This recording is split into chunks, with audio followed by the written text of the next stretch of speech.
Chapter 910 Virtuous Cycle. The competition was actually proposed by Chinyu.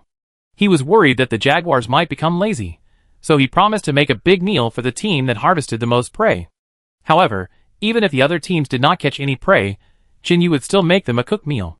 However, these dozen big guys are carnivores. After this meal, Chinyu is afraid that he will go bankrupt.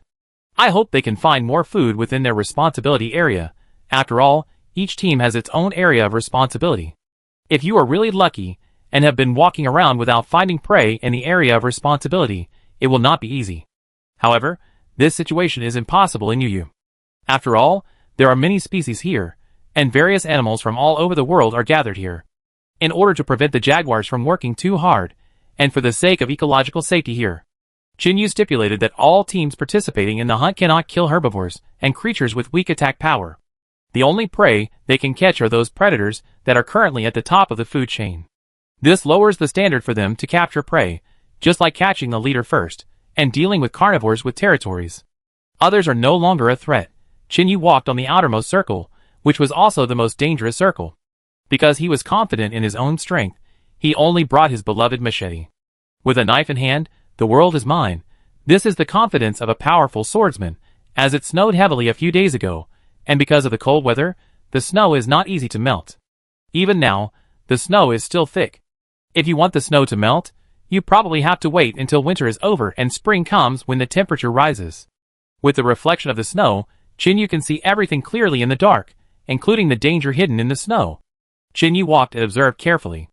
In order to find danger easily, Chinyu walked in a Z shape, like the symbol of Zoro. This kind of movement can help him see the possible dangerous creatures in the entire search range. Chinyu has made up his mind to destroy all the carnivores within a radius of 10 kilometers to ensure the absolute safety of his territory. Chinyu carefully paid attention to the traces left by the animals on the snow around him. The reason why humans are smarter than other animals is that humans can think independently and observe and accumulate experience. Chinyu walked quickly for more than 10 minutes and did not find any traces of carnivores. There were quite a few herbivores, but they were all small creatures, like pheasants and rabbits foraging in the snow. Chinyu even saw the footprints of the wild goats he had hunted before. The heavy snow covered the ground in the past few days, and the wild goats needed to use their hooves to turn over the snow, in order to find enough food in the snow. Compared with these wild goats, the mother and her 2 children captured by Chinyu lived a very enjoyable life. Not only were they served 3 meals a day, but they didn't even have to worry about their safety. But the only thing they lost was their freedom and their fate. In fact, this is also true for humans. Once you choose something, you will inevitably lose something. After all, not everything can be perfect. Just as Chinyu was thinking and walking, a series of footprints suddenly appeared in his sight. These were a series of messy footprints, as if something had left them after a fierce fight. The plum blossom-shaped footprints were printed on the snow, and the number was obviously more than one animal. Observing the traces of fighting on the ground, Chinyu guessed that these were wolf footprints, and only wolves appeared in groups. However, these wolves should have just migrated here, and had a fierce conflict with local creatures, thus triggering a war.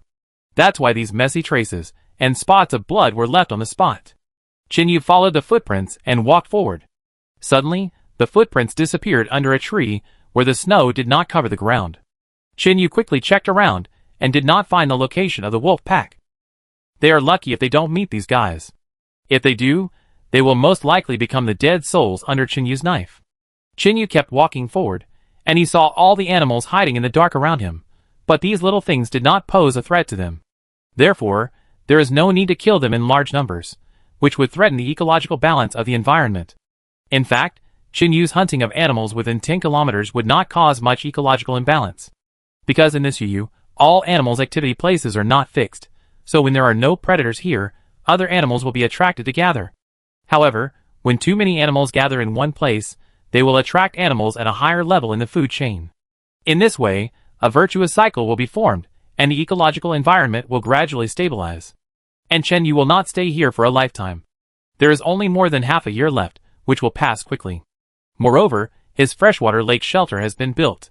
As long as he waits until the shelter is completely painted and all kinds of facilities are installed, he can move in at any time.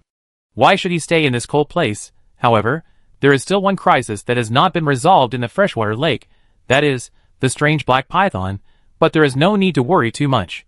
Not long after Chinyu went forward, he found traces of wolf activities in front of him. This time, they seemed to be hunting prey, and the ground was messed up. The one killed should be a wild goat, because there was a goat head that was bitten to pieces on the ground, and the meat on the head was almost eaten clean. This group of foreign wolves is really unscrupulous. In this place with abundant food, they have enough strength and can completely use this place as their backup granary. Speaking of these wolves, they are definitely outsiders. After all, in this dense rain, it is difficult for large beasts to display their skills. Only in winter every year, this kind of tribe, who come here to seek refuge and find food, will stay here for a while. Once spring comes, they will actively leave here and go to the grasslands or forests where they gather. Finally, after Chinyu walked a short distance, he found two lone wolves. They were digging in the snow, and seemed to be hunting burrowing animals such as hares. Before Chinyu got close, the two wolves had already discovered his tracks, but this was because Chinyu had not hidden himself in the first place. Woo roar! Beasts are born with the instinct to sense danger, and Chinyu's sudden appearance in front of the two wolves really scared them. But when they came to their senses, they found that this was actually a weak human, and they immediately became happy. Because compared to the rabbits and pheasants with pitifully little meat, this human can obviously give them a full meal. Chapter 911 Injury. And they don't have to share with the huge tribe. They can completely swallow Chinyu alone. They have enough physical strength to survive this winter. Maybe they can even compete for the position of Wolf King next year. The Wolf King is the most powerful one in the entire tribe. Only in this way can they follow the Wolf King. And the Wolf King has the entire tribe. Whether it is a partner or food, he is the priority supply. When they thought of those beautiful female wolves being monopolized by the Wolf King, the two wolves instantly became more ferocious. As long as Chinyu is killed, and we can have enough food this winter, everything will be possible next spring. Chinyu didn't expect that the two beasts would pounce on him before he even started. Chinyu smiled helplessly. These two guys really didn't know how to live or die. In that case, I send you off. Keep your eyes open on the road to the afterlife. Chinyu did not advance but retreated. He quickly retreated to a pine tree and pulled out the machete on his back and held it in his hand. A roar! After a burst of howling, the two wolves quickly pounced on him, locked Chinyu's position, one in front and one behind, surrounded him in the middle, and prepared to attack him from the front and back. Chinyu sneered. He didn't expect that these two beasts would actually cooperate in tactics. But think about it, as a social animal, wolves have a high IQ, otherwise they wouldn't have a clan system similar to the ancient feudal system. Chinyu didn't take these two wolves seriously from the beginning. When the two wolves pounced on him, Chinyu quickly dodged and avoided the fatal blow. Then, he swung the knife in his hand fiercely, and hit one of the wolves heavily. Awoo! The wolf was hit hard in the abdomen by Chinyu's knife, and was knocked out, leaving a long trail on the snow. After a whine, it struggled on the ground for a long time before slowly crawling up. At this time, the other wolf also saw this opportunity, and attacked Chinyu from behind, ready to kill Chinyu. But Chinyu's perception was so sensitive that not only did he sense the alarm of danger, but even his five senses brought by his strengthened body could easily detect the fishy wind blowing towards him. Chinyu was not frightened at all. He bent his waist backwards and dodged the sneak attack. It is impolite not to return the favor. Chinyu turned over and kicked the wolf in the back accurately. Chinyu's strength was so great that even a piece of iron wood as thick as a thigh could be broken directly with this kick, let alone a wolf with flesh and blood. After being kicked by Chinyu, the wolf was directly blown away 6 or 7 meters away by the powerful force, fell to the ground and wailed, and couldn't even get up. At this time, another wolf had already climbed up from the ground. After seeing his companion being knocked to the ground by Chinyu, he didn't dare to come forward at all. While Chinyu was still not able to react, the wolf got up and limped into the depths of Songyu, not caring about the life and death of its companions. After seeing how powerful Chinyu was, the wolf that was kicked to the ground also wanted to get up and run away, but it did not realize how much damage Chinyu's kick had caused it. After trying countless times, it could only lift its front limbs, and the part from the waist to the back seemed to be broken. The wolf was completely desperate. It wanted to get some meat to eat, but it didn't expect to hit the iron plate and ruin its life in vain. Chinyu ignored the wolf that had already escaped, but turned back to pick up his machete, and slowly walked towards the paralyzed wolf. Awoo, awoo, awoo. Chinyu listened to the wolf screaming, actually begging for mercy, begging Chinyu to let it go, but how could Chinyu let it go? Such a wolfish and ambitious person deserved death, and letting it go was equivalent to indirectly stealing money and killing. He took the machete, and ignored the wolf's pleas for mercy. He walked over and killed the wolf with a knife. In fact, even if Chinyu didn't kill it, the wolf couldn't survive.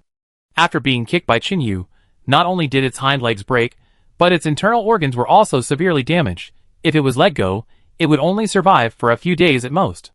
It's better to give it a quick death and suffer less pain. Although Chinyu killed this guy, he didn't destroy the entire wolf's skin, but broke its neck with the back of the knife, causing it to die directly. The one that escaped was just let go by Chinyu on purpose. Otherwise, with Chinyu's reaction ability and running speed, would he let it run away? Chinyu deliberately let it run away for his own reasons. After all, it was too slow for one person to go around looking for the traces of wild animals. Since someone was leading the way, why bother himself? It seemed that Chinyu had picked up a great bargain. Chinyu dragged the wolf he had killed and followed the footprints of the wolf that had escaped in front of him. Although this place was in the forest, the grass and trees were not lush. Otherwise these grassland wolves would not be able to show their skills here. The wolf had been hit on the hind leg by his knife. Even if it was not broken, it was seriously injured, so it was impossible for it to run fast. Sure enough, not long after, Chinyu found the wolf in front of him, limping towards the depths of sinew. Chinyu did not show up to disturb the wolf, but hid his figure, and even the footsteps could not be heard. Chinyu followed the wolf all the time, paying attention to the surrounding environment. After tracking for more than an hour, he followed it to a valley and slowly stopped. At this time, he had already noticed that there was a fishy smell around him. When he smelled it, Chinyu knew that he should be close to the gathering place of these wolves. Otherwise, in this winter, the smell would be slow to spread, and it would be impossible for such a pungent smell to permeate the air. Chinyu's guess was indeed correct. Not long after walking forward, Chinyu saw a group of about 10 wolves in the center of the valley, some old and some young. However, because of this cold winter, most of them were hungry and looked extremely thin. And most of the stronger ones were some wolves in their prime. After all, the most valuable to the wolf pack are always the young and strong ones. The wolf pack does not need to take care of the old wolves, because once the old wolves are no longer valuable, they will be expelled from the pack. An old wolf that leaves the pack and loses its ability to hunt is almost doomed to die, and it is impossible for it to survive. In this wolf pack, Chinyu found 2 old wolves. I think they should be fertile female wolves, or they still have cubs. Only in this way will the wolf pack not expel them, because they have lost their ability to hunt, because they still bear the responsibility of the wolf pack's reproduction. Not long after, 2 or 3 little wolves came out of the wolf pack and crawled under the stomachs of the 2 old female wolves to suck their mother's milk. Chapter 912 Unnecessary Struggle. The old mother wolf's fur has turned yellow. I don't know how many offspring she has contributed to this wolf pack. In this winter when everything is scarce, she has to feed her offspring with her remaining milk. Seeing this, Chinyu felt inexplicably sad. This was not kindness to the enemy, but the sympathy that an ordinary person should have. Chinyu did not wait for the lame wolf to run back to the wolf pack. He grabbed it in his hand and threw it forward. Swoosh, bang. The machete flew up and hit the fleeing wolf in front. As expected, the wolf was smashed to death on the ground by Chinyu's machete. After picking up the bodies of the 2 wolves, Chinyu did not go to slaughter the wolves, but walked away.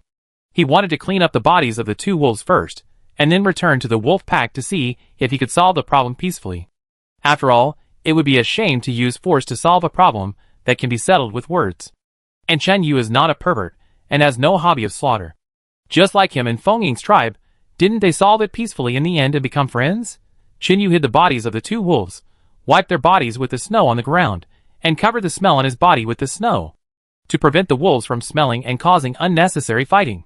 Chinyu quickly finished cleaning up, put the machete into the snow, and wiped it clean, then got up and walked towards the valley where the wolves gathered. This valley is relatively small, just enough to avoid the wind and snow, but it cannot prevent the low temperature in winter, so the wolves had to gather together to keep each other warm. Chinyu did not hide his figure, and directly approached the wolf pack generously. Woo, a woo. Before Chinyu even got close to the valley, he was discovered by the wolves with their sensitive noses. A group of wolves stood up fiercely, ran out of the valley, and roared at Chinyu fiercely. Even the young wolves followed the influence of the wolves, jumping and shouting. Stop howling, I have no ill will towards you. Call your leader to come out and speak. Faced with a dozen wild wolves, Chinyu did not panic, but released his own powerful aura. Just like the aura of a superior cultivated by a person in a high position, once a person becomes strong enough, he can make others submit just by his aura. Chinyu's current ability is far beyond that of ordinary people. Even some powerful beasts, such as the black python, are much worse than him. Therefore, when Qin Yu released his aura, he had already deeply frightened the wolves. Frightened by Qin Yu, the entire wolf pack stopped abruptly and dared not take another step forward. Qin Yu was also very satisfied with the frightened look of the wolves. He smiled and waved the machete in his hand, scaring the wolves again. Under Qin Yu's intimidation, the wolf pack quickly separated, and a tall male wolf with shiny fur walked out from the middle. As soon as he saw this wolf, Qin Yu knew that it was the leader of the entire wolf pack, the alpha wolf without a doubt. Apart from the fact that it was more than half a body taller than all the young male wolves, the aura on its body was also very telling. After seeing this wolf come out, the other wolves lowered their heads slightly and whimpered softly, as if they were worshipping the alpha wolf. As soon as the leader wolf came out, it howled provocatively, as if to announce its status. At the same time, it looked at Qin Yu with serious eyes. In its perception, Qin Yu's existence was definitely more terrifying than that of a lion or a tiger. His seemingly weak body contained powerful strength. Its clan was also very powerful among the wolves, and it had been gifted since childhood, plus it had food from the entire wolf pack, which made it extremely powerful. But when it faced this human, it still felt a kind of fear that was trembling with fear. Roar, who are you? Do you want to challenge my position? Although this wolf is indeed gifted, as an animal, its intelligence or knowledge is still limited. In its view, Qin Yu came with such strong hostility, and he must be here to challenge him. Although its nature as a predator made it despise the weak Qin Yu, the powerful power emanating from Qin Yu made it a little scared. Therefore, even when it roared at Qin Yu, it was a little worried, afraid that Qin Yu would suddenly attack it. Therefore, the alpha wolf tensed up his muscles as soon as he appeared, ready to fight at any time. Don't be afraid. I told you, I have no ill will towards you, but my shelter is not far away, so as a neighbor, I just came to say hello to you.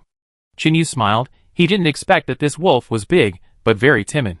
When he saw him, he was like a hedgehog, and his hair almost stood up, but at the same time, he wanted to maintain his dignity as the wolf king, so he kept pretending to be calm.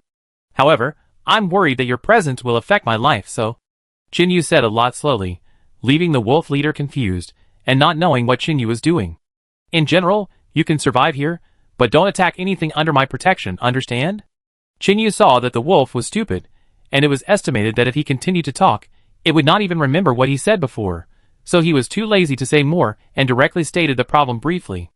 After Qin Yu briefly explained the purpose of his coming here, the wolf leader became even more stupid. Because judging from its intelligence, it had not attacked anything of Qin Yu or his men, but Qin Yu came to it first. This behavior made it incomprehensible, because they never had to consider things that had not happened yet. The only thing they cared about was whether they had caught prey today, whether they would be hungry again today, etc. After all, they were a group of low-level animals. Without anyone to teach them, how high could their intelligence be expected to be? Qin Yu couldn't help but stroke his forehead. How come it was so easy to communicate with jaguars and killer whales, but so difficult with this guy?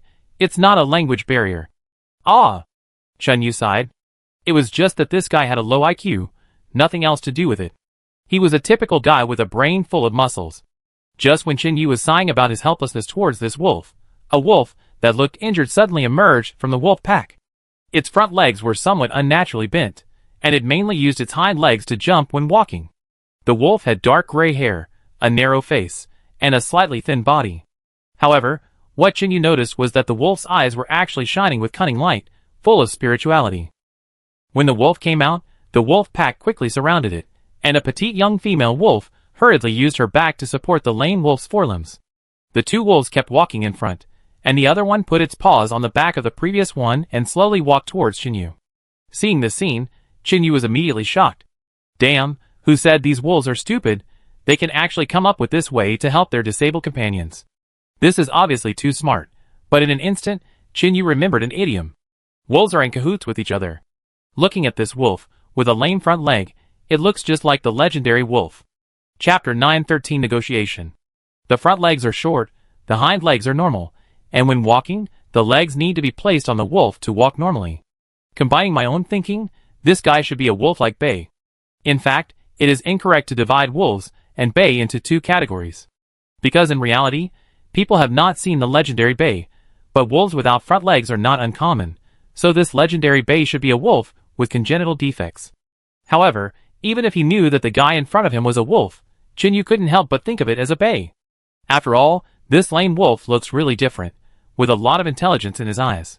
Woo-woo, powerful human, what are you doing here? As soon as this wolf appeared, Chinyu heard this guy clearly asking about his origins. It seems that there are still smart wolves in this wolf pack, unlike the wolf king in front of him, who is completely stupid. It can't even understand other people's slightly complicated words. I've already said that I need you to promise me that your presence here will not affect my life, otherwise I may take some tough measures against you. Chinyu's tone was a little stiff, because he treated people differently. When dealing with this wolf king who was like a husky, Chinyu could be casual and helpless. But when facing a cunning old wolf, who was obviously too smart, Chinyu had to be serious about his attitude. Did we offend you in any way? You want to expel us? You know, this place is where we spend the winter every winter, and we came here first. Unexpectedly, this wolf was smart enough to talk to Chinyu about the rule of first come first served. Chinyu can talk about rules, but that is only for people in civilized society, not the wild beasts in this universe. These wolves are wild and difficult to tame, and they actually negotiate with me. Who knows if these wild beasts will remember the agreement? Just like the silly arrow wolf king, he can't even fully understand what he said. What is the use of the so-called agreement? You want to talk to me about rules? Only the fittest survive. Chinyu held the knife in his hand tightly, staring at this clever disabled wolf, and the killing intent on his body burst out without any concealment. It was as if the wolf would be struck by Chinyu's thunderbolt if it dared not to agree. Woo! The wolf wanted to say something, but was instantly shocked by the killer on Chinyu's body. The words he was about to say were blocked in his mouth and turned into a meaningless whimper. No need to say more nonsense. Since you are unwilling to listen to my advice, then prepare to exterminate the clan. It is obviously impossible to exterminate this pack of wolves, otherwise he would not have been so kind to come back and talk to them about the so-called peace. However, although the clan cannot be exterminated, killing 1 or 2 disobedient wolves can still increase prestige. Everyone knows the principle of killing 1 to warn the 100. As long as there is a strong force, this little trick is very effective no matter where. Sure enough, under the strong killing aura of Chinyu, these wolves were frightened and retreated in an instant. Even the tall wolf king bit his body, kept making threatening sounds, and retreated while roaring. Seeing that his strategy worked, Chinyu approached step by step and forced the wolf pack surrounding the valley entrance back into the valley. Woo! Roar! Finally, one wolf couldn't hold on any longer. It couldn't stand this kind of oppression, and couldn't help but burst out. As the king of Zonling Grassland in Songyu, their tribe has always been known for its huge size. When have they ever been subjected to such humiliation? After being unable to endure Chinyu's pressure, it jumped up from the side of the wolf king and pounced on Chinyu. Facing this attack without any technical content, Chinyu didn't even bother to use the knife. He raised his foot and kicked directly.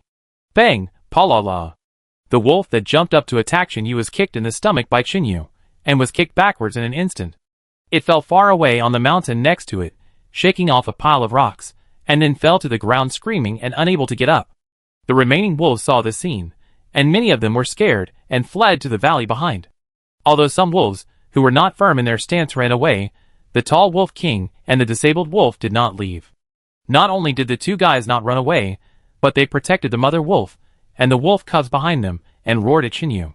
In fact, this is the duty of being a wolf king. Since the wolf pack provides for me, then when the pack needs me the most, I have the courage to stand out and stand in front of the pack, and I am a king. This is also what Chinyu admires most about this wolf pack. Although there are inevitably scums like the wolves that just escaped in every group, most of them are still excellent. This quality is not even possessed by a group of wolves. In modern society, even many people do not have this quality of courage to take responsibility. Chinyu glanced at the shrinking wolves and couldn't help sighing in his heart.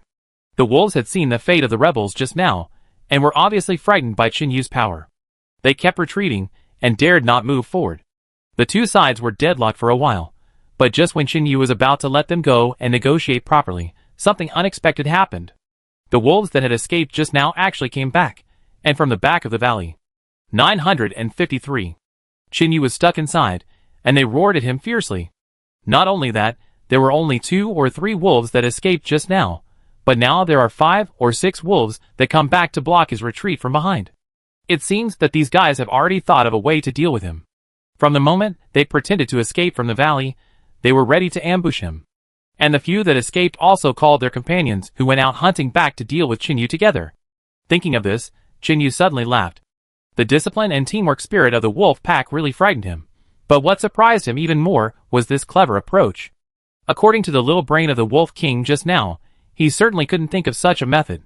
If nothing unexpected happened, the only one who could do this was the lame front leg wolf, or the wolf. This guy is so cunning that Chinyu no longer treats it as an ordinary wolf, so let's just treat it as the legendary wolf, who made this guy's appearance so similar to the legendary wolf. Whether it was the lame leg or the smart head, they were all guiding Chinyu to treat it as a wolf. Although he appreciated the wolf pack's behavior, it didn't mean that Chinyu would let them go. The wolf pack in front of Chinyu had been frightened by him just now, but the ones behind him didn't see the scene where Chinyu kicked a wolf in its prime. However, due to the oppressive force and murderous aura that Chinyu exuded, the wolves behind him didn't dare to move rashly. The two sides were in a stalemate again. It was not because Chinyu was afraid of these guys, but because he wanted to see what this wolf would do in this situation. Sure enough, after a short stalemate, the wolf came out of the wolf pack again under the leadership of a female wolf. The tall Arrow Wolf King followed it closely, like a loyal bodyguard. Chapter 914 No Chance of Winning. The Arrow Wolf King howled first, raising the momentum of his side. Seeing this, the other wolves also raised their heads and howled towards the sky. Human, it's not too late for you to retreat now. We don't want to be your enemy. The wolf with its legs on the back of the mother wolf roared at Chinyu, trying to make Chinyu retreat. After all, in its opinion, with their current strength, the best they could do was to tie with Chinyu, but that would also be a heavy loss. In this situation, it chose to persuade Chinyu to leave, which was the most beneficial to both parties. As long as Chinyu left, it would be good for both parties. Agree to my conditions. Then choose to submit to me, and I can consider letting you go. Chinyu did not care about the threat of the wolf at all, because he was not afraid of him. When a person's strength reaches a certain level, the advantage in numbers against low-level forces is meaningless. Therefore, let alone this number of wolves, even if there are twice as many, they cannot compete with Chinyu. And there is another reason why Chinyu is not afraid of him. Since these wolves dare to use their numerical advantage to deal with him, do they think he has no manpower? In fact, when Chinyu decided to come to this valley to deal with these wolves, he had already secretly notified Shi-Er, who was close to him. Let him find all the jaguars, and hide to wait for his notification. Not long after the wolves surrounded him from front and back, Chinyu saw a black figure flashing from a tree in the valley. Chinyu knew that this was Shi-Er notifying him that he had called people, and could attack at any time. Thinking of this, Chinyu wanted to laugh. This wolf had underestimated Chinyu after all his calculations. After all, in his opinion, the strong men at the top of the food chain were almost all lone rangers, and rarely appeared in groups. And he would not have expected that Chinyu would actually cooperate with the jaguar. Impossible, we are free by nature, and will never submit to anyone. Now you either leave or start a war. The lame wolf howled, rejecting Chinyu's proposal, and immediately arranged the wolf pack to stand in the same position as when hunting. The tall Wolf King came out directly, stood opposite Chinyu, and stared at Chinyu fiercely with his teeth bared. Since you are so stubborn, I have nothing to say. Come out, Feng. Seeing that the wolf's attitude was so determined, Chinyu did not hesitate any more. After the Wolf King arranged the wolf pack to besiege Chinyu, Chinyu shouted to the outside of the valley. Just as Chinyu's voice fell, a dozen jaguars, a leopard and a python directly surrounded the wolf pack. Woo woo! When the wolves saw their own tribe being surrounded, they instantly became agitated. What made them even more terrified was that the people surrounding them were all jaguars at the top of the food chain at the dominant level. You should know that after their children grow up, jaguars are usually lone rangers and rarely gather together. What made them even more desperate was that the situation had turned into Chinyu, and the jaguar surrounding the wolf pack and attacking from both inside and outside. Just today, this wolf used up almost all the surprises in his life. Chinyu was so powerful that he could almost fight against their entire tribe alone. The jaguar was so powerful that he could almost fight 2 or 3 at once. Although their wolf pack was huge in number, there were only about 10 or nearly 20 wolves. And there were old and young among them, and the quality was uneven, so only a few of them were strong enough to participate in the battle. It looked like if they really had to fight, they would definitely be crushed by the powerful force, and not even a hair would be left. What do you think? Do you still want to be my enemy and not surrender? Chinyu looked at the wolf, with a smile on his face. The expression on its face was really wonderful. It twitched its mouth in a very human way, and its expression suddenly became depressed. It thought it was a sure win, but it was defeated before the battle even started. This was really unacceptable to it. After all, Since it started cooperating with the Wolf King, this group of wolves has been almost all over the grassland and Songyu, and has never encountered such a situation as today. This has also led to the continuous increase in the number of their tribes and their strength. How could you? This wolf was so scared by the behavior of Chinyu and the jaguar that it couldn't speak. Faced with this situation, it really didn't know what to do. In the past, it relied on its clever brain to deal with other prey with the same disease, and it was usually a sure thing, but it didn't expect to fall today. The wolf pack had realized that they had no chance of winning against Chinyu. After a long wail, it ordered the wolf pack to gather together and stand blankly facing Chinyu. Then the wolf pack leaned close to the Wolf King's ear and mumbled a few instructions. The Wolf King finally led all the wolves to crawl towards Chinyu. The wolves crawled on the ground, indicating that they had completely submitted to Chinyu and would only obey Chinyu's orders and would never disobey them. This is the nature of wolves. Once they recognize their master, they will definitely obey the master's orders. However, few people are recognized by wolves, even those who are often reported on TV, who raise wolves from childhood, train them to survive, and then release them. They are just regarded as relatives or companions by wolves, and will never be regarded as their masters by wolves. Because no one can understand the language of wolves, no one can make wolves obey them absolutely, and become the master of wolves. This is the master defined from the perspective of wolves, not the human beings who think they are the masters of wolves. Very good, since you have already submitted to me, I will tell you my request, first. After many twists and turns, he finally got the recognition of the wolf pack. Chinyu was also very happy. In fact, he didn't think about conquering the wolf pack, but a mode of cooperation with them. But later he met the wolf, such a smart creature. This made him give up the idea of cooperation. Because this wolf is too smart, Chinyu didn't dare to cooperate with this guy without specific constraints. After all, the idiom wolf ambition must have been finally coined after the experience of predecessors. In view of the overall situation, Chinyu rationally chose to conquer the wolf pack directly. In this way, he could not only get more manpower, but also ensure his own safety, which was a two birds with one stone approach. Chinyu told the wolf pack all the situations that needed attention, and asked it to remember them well, and then command the wolf pack to not disturb anyone's life. That's all? Chapter 915 I Need Your Help. After hearing Chinyu's request and conditions, the wolfhound seemed a little unbelievable. Because they have already submitted to Chinyu. But Chinyu's request is very simple. Just hope that they will not disturb their lives. What, you think it's not enough? Then I add a little more? Chinyu also knew that his request was too simple, and it didn't match his behavior of conquering the wolf pack at all. But he really didn't have any other requirements. After all, he wouldn't fall into trouble just to survive. Therefore, after confirming that the wolves would not pose a threat to him, Chinyu let them move freely. The premise was that they didn't appear in front of Ling Qing and the camera, so as not to scare Ling Qing. As for the live broadcast room, Chinyu didn't care much. After all, they all knew about his extraordinary deeds, so what was so strange about taming a wolf as a pet? However, in order not to cause unnecessary disputes, Chinyu decided not to let the wolf appear in front of the public. That's all, but I need your help with one more thing. Since there is free labor, it would be a waste if it is not used.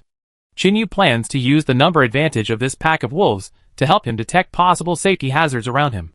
Wolves have good noses and endurance, and they always appear in groups, so few enemies dare to provoke them. Since there is an advantage in numbers, they will undoubtedly become Chinyu's best helpers in this operation. At this time, he felt a little sorry for the two wolves he killed. The wolf pack quickly followed Chinyu's instructions, and separated a few young and strong wolves to protect the young wolves. The rest formed 6 teams in pairs. Now that he has manpower, Chinyu can expand his search range by one more circle, and these 6 teams will radiate outward from their current positions. The search circle has been expanded by 5 kilometers, and now Chinyu's search range has become 15 kilometers. It is also difficult to move in such a large search range. So Chinyu asked the innermost circles of jaguars to help their surrounding companions after searching their own specified range. Because the innermost circle of the search circle has the smallest range, it must be the first to be completed. When the innermost circle is completed, they will help the companions in the second circle to go round and round, until all the searching beasts have searched the outermost circle together. Chinyu continued to search far away from his current position, and the other hungry wolf teams walked to the outer circle according to the arrangement. However, before leaving, Chinyu did something that made all the wolves look at him with admiration. The wolf that was kicked away by Chinyu has become one of the wounded soldiers to be protected, and the wolf with disabled forelimbs cannot follow the team. In order to appease the human wolf, Chinyu walked to the wolf that was kicked by him and reached out to the injured wolf. The old wolf knew that he had offended Chinyu. Seeing Chinyu coming towards him, he whimpered in fear. How could he afford to offend a guy that even the Wolf King chose to surrender? If Chinyu really wanted to deal with this guy, it was theoretically reasonable. After all, there was a rule in the wolf pack, that is, to challenge the Wolf King. When a wolf wanted to go further, it would choose to provoke the Wolf King. If it defeated the Wolf King, it would become the new Wolf King and have unlimited resources of the wolf pack. But this approach is also a desperate move, because if the challenge fails, it will become a dead soul in the mouth of the Wolf King. And even if it survives by chance, it will be expelled from the wolf pack forever, which is no different from being dead. Although the expelled wolves may join other wolf packs, most lone wolves are rarely accepted by the wolf pack. Therefore, when this wolf saw Chinyu reaching out to it, it screamed in fear. It thought Chinyu was going to attack it, who made it unable to resist and be so reckless, but to the wolf's surprise, the imagined pain did not come as expected. Instead, the injured part felt tingling, which made it almost jump up. But because its leg was injured, it could not jump up at all, so it gave up the idea. Then, the wolf looked back and found that Chinyu's finger was gently stroking the injured part. And the place touched by Chinyu's finger was completely recovered as if it had never been injured. Chinyu could actually treat injuries, and it was such a magical method. This scene shocked the injured wolf. And what surprised it the most was that Chinyu did not expel or kill it, but treated its injuries. This instantly changed its attitude towards Chinyu. The originally hostile eyes instantly turned into submission and gratitude, and even turned its head, and licked Chinyu's hand gently with its rough tongue to show its gratitude. Chinyu was happy to see that this guy was bought so easily. Most of these wolves are simple-minded. In their habits and lives, they only hunt and survive. Where are their other thoughts? Chinyu quickly healed the wolf's injured hind leg. When it felt that its injury had fully recovered, the wolf jumped up instantly. After walking around twice, it found that there were indeed no sequelae, and then it circled around Chinyu and rubbed against Chinyu's trouser legs. The other wolves saw that Chinyu had healed the injured wolf in an instant, and they couldn't help but feel admiration in their hearts. Even the Wolf King stared at this incredible scene with wide eyes, and the most excited one among them was the wolf with injured front leg. Because it saw hope of healing its front leg. You know, it has been smart since childhood. It is much better than its brother, who is full of muscles. It's a pity that God gave it a smart mind, but took back a healthy body. He had a congenital defect since birth, and his front leg was disabled. If it weren't for its smart and flexible mind, it might have been abandoned by the wolf pack long ago. However, because his brain was naturally smarter than other wolves, after countless attempts, he finally established his position in the wolf pack. From then on, he no longer had to worry about being expelled from the wolf pack, because although the Wolf King was his brother, he was the one who gave orders and made the final decision. However, even though he had established his position in the wolf pack, this wolf was still not satisfied. He wanted to be healthy, like other healthy wolves, running lively on the grassland, hunting and playing together. However, how could a congenital disability be cured so easily? It was the same age as the Wolf King, but it looked very old. Now that Chinyu had cured the injured wolf, one could imagine how shocked he was. Chinyu pushed away the wolf that was circling around him, and slowly walked to the front of the wolf and stopped. Even though Chinyu pushed him away, the wolf was not angry at all. It still shamelessly followed Chinyu to the side of the wolf, and looked at it curiously. Chinyu came over because he wanted to see if he could repair the wolf's disabled front leg. Woo woo! Chapter 916 Correction. Sure enough, after seeing Chinyu coming towards him, the wolf howled in excitement. Because the wolf pack had completely submitted to Chinyu, every additional living force would strengthen his own strength. Chinyu carefully observed the wolf's front legs, and found that the guy's injury did not seem to be acquired. Instead, due to some reasons in the mother's womb, the lower leg bones of the two front legs were unnaturally bent, and they were not corrected in time after birth, so they have been bent. Can you help me? When Chinyu squatted down and looked at himself carefully, the wolf asked Chinyu excitedly. Even his voice was trembling, and he seemed very excited. Your injuries don't seem to be acquired. You have been like this since birth? After Chinyu asked, it was confirmed that this wolf was attacked during the mother wolf's pregnancy, but fortunately the two little wolves in her belly did not miscarry. One of the two wolves was the Era Wolf King, who was full of muscles in his head, but his body was unbelievably strong. The other one is the one with injured front legs, weak body, but extremely smart brain. After listening to his description, Chinyu felt that he could not call it wolf anymore. After all, This guy is a real wolf. Chinyu even suspected that the mother wolf was attacked when she was pregnant, and then kicked the two brothers in her belly into confusion. The brain is concentrated on the short-legged one, while the body is concentrated on the Arrow Wolf King. Otherwise, how could it be such a coincidence that one has a good brain, but a poor body, and the other has a strong body, but a stupid brain? Chinyu shook his head and looked at the short-legged wolf. It is unlikely that its legs will recover, because they are not injured, but congenitally disabled. Although some of them can be cured, it is hard to say how effective the cure will be. And to cure, the first condition is to be injured first. But its legs are not injured, so we have to create conditions, that is, break the legs first. I am not sure whether your legs can be completely cured, but you can give it a try. But the premise is that you can endure the pain. Chinyu told it the method of treating its legs. It was up to it whether to treat it or not, because if you want to treat it, you have to break the good leg, and it may not be able to completely restore the already bent legs. Aw, come on. I've had enough of this kind of injury for so many years. Please help me treat it. The lame wolf looked at Chinyu, and made up his mind to cure his congenital disability. Seeing the determined look of the disabled wolf, Chinyu smiled slightly. It was indeed a wolf. Even if it was disabled, this kind of will and persistence would never change. The wolf's nature was like this. Crack, crack. Chinyu grabbed the disabled wolf's two front legs with both hands and squeezed them hard. Only two crisp sounds were heard, and the two bent bones of the front paws were crushed by Chinyu. A woo, woo, woo. If you want to cure this pair of disabled legs, you must first break them, and then stand them up. Although the wolf screamed in pain, it did not struggle because it knew that Chinyu was treating it. If the treatment was wrong because of his struggle, it would be heartbroken. The wolf's front legs had gradually dried up and shrunk due to congenital disability and lack of exercise. So Chinyu easily crushed its front leg bones. If you want to repair it, this is the only way. And it may not achieve the expected effect.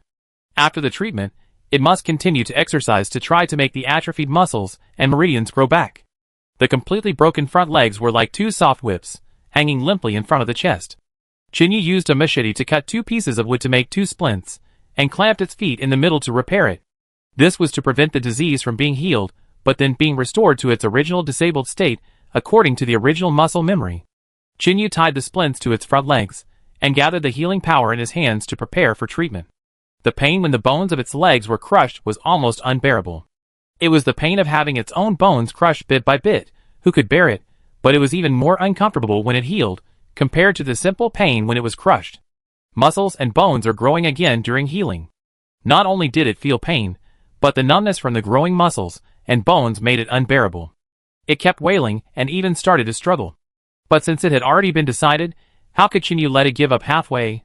Fortunately, he had foresight, and put a splint on it in advance. Otherwise, if it struggled now, the good leg would be ruined. Chinyu hurriedly held down the struggling wolf with his hands to speed up the healing process. As Chinyu increased the output of healing energy, the healing speed of the disabled wolf's forelimb gradually accelerated. As the bones that were crushed by Chinyu gradually healed, the pain of the disabled wolf gradually eased, and the howling gradually disappeared. After a while, the broken leg finally healed, and it healed normally, and the injury of the bent leg bone was completely healed.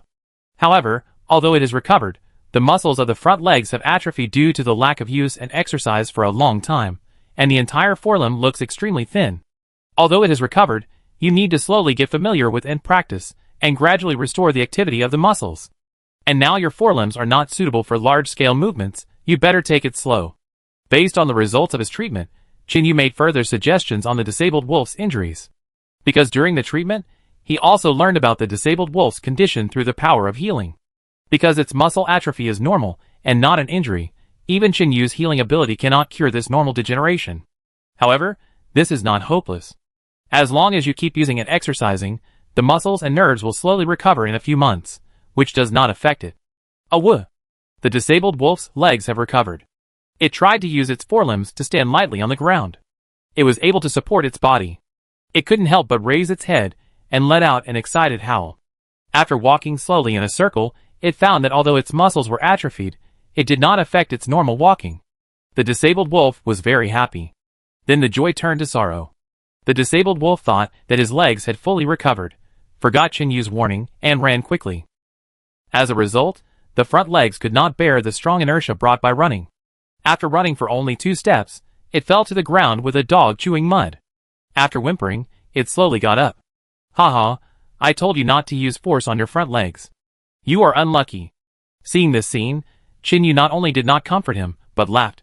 No matter how Chinyu laughed, the disabled wolf, whose front legs could walk normally, and slowly was still very excited. He slowly walked to Chinyu's side, lowered his noble head, and put it in Chinyu's palm.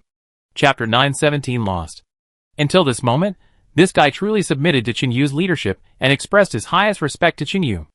Okay, now that everything that needs to be done has been done, it's time to get down to business. Get ready to go, we meet up later. Awoo! A group of wolves howled at the sky at the same time, with amazing momentum. Chinyu thought about it, and felt that something seemed to be missing. Suddenly, he remembered that he hadn't given these two wolves a name yet. Naming is a big deal. Without a code name, it is not convenient to explain things. But naming is also a troublesome thing. As your code name, you must show your characteristics and conform to your own characteristics. Chinyu is most troubled by this. If Ling Qing is here, it will be better. Ling Qing is much better at naming than him. After thinking about it, Chinyu gave each wolf a name that suits its own characteristics. This cunning guy is not in good health, and is also disabled, so let's call it Crippled Wolf. Okay. As for the other idiot whose muscles have grown into his head, he is as dumb as a husky, so just call him Husky. It is not easy to remember a complicated name, so a simple and clear name that suits its temperament is a good name. Some people may think that although the name Crippled Wolf is in line with its past and present status, this guy will recover in the future, so would it be inappropriate to call him Crippled Wolf? In fact, there is nothing inappropriate. At least it was disabled, and it survived bravely during that difficult period with its own wisdom. Calling it Crippled Wolf is not only appropriate, but also allows it to remember the past, miss the past, and relive its youth. Ahem, I gave each of you two a name, so it will be convenient to call you in the future. Chinyu coughed and told him the names of the two wolves with a little embarrassment. Crippled Wolf? Era? What does this mean? Crippled Wolf's brain worked better, so he asked about the meaning of the two names, wanting to know what they represented. Well, the Crippled Wolf comes from a superhuman among humans. They are usually called brain dead, because they are very smart. Even if half of their brains are disabled, they are still better than ordinary people. As for Era, it is an ancient mythical beast in human legends. It is also your form of Lang. It has amazing destructive power, and makes countless humans crazy, but they are helpless. Chinyu talked nonsense with a serious face, praising these two names to be unique in the world, which made the two idiots stunned. When Chinyu talked about the origins of these two names, he looked at them with a look of admiration, and Canlang knew how important these two names were. And the origins of these two names were so amazing that they even felt a little ashamed to be able to use these names, because they felt that their abilities were not worthy of these two names. Okay, the names are chosen, and it's time for you to set off, disperse. After Chinyu finished speaking, he left in a serious manner, and only after leaving the valley did he burst into laughter. He couldn't help laughing when he heard the origins of the two names he made up. But in front of others, he had to hold his face and maintain his image, otherwise it would be disrespectful to the two names. The wolves had gradually left in batches according to Chinyu's instructions, but the American, Zhao Wang Zhao, tigers that followed the message were still there. Chinyu also listened to some of their reports. Although they had not set out for long, they had also gained some small gains. According to Chinyu's instructions, they did not touch herbivores and small animals, but specifically selected medium or large carnivores that could cause harm to ordinary people. In the past 2 hours, 2 or 3 of the 10 or so jaguars cooperated to hunt down a wolf, and the rest cooperated to kill a not-so-big wild boar. These animals hunted by jaguars are quite threatening. If Chinyu is not nearby and only Ling Qing is there, once they encounter them, it is definitely possible to cause danger. Unexpectedly, in this small area, he actually encountered 2 large animals, although the wolf he killed was likely a wolf pack from this side. But if he killed them, he killed them. Didn't he kill 2 of them? If Chinyu hadn't subdued the wolf pack, these wolves would have been besieged and killed by the jaguars. Indirectly speaking, Chinyu subduing them was equivalent to saving their lives. Although this explanation was a bit far-fetched, it was really the truth. Chinyu asked these jaguars to pile up the captured prey in one place, ready to send them back to the freshwater lake after patrolling the territory. Chinyu returned to the place where he met the 2 wolves, and began to explore everywhere from the original place, with a sharp look in his eyes, not letting go of any place that might be dangerous. However, until the last circle, he found nothing except some small animals, and a few wild goats. Although Chinyu was relieved that there was no danger, he was also a little disappointed.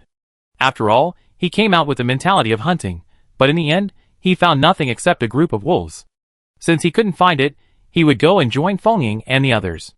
Because the outer circle is much larger, he could only divide the location and search again with the wolf pack outside. When Chinyu arrived at the gathering place, there were already 4 jaguars waiting here with their cubs. The places these guys were looking for were relatively close to the inner circle, so the range was smaller, and they didn't encounter any powerful beasts, so they came early.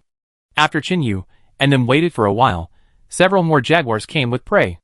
The prey they brought was varied, from wild boars and foxes to pheasants and insects. Of course, those small animals were caught to help these little jaguars practice hunting skills.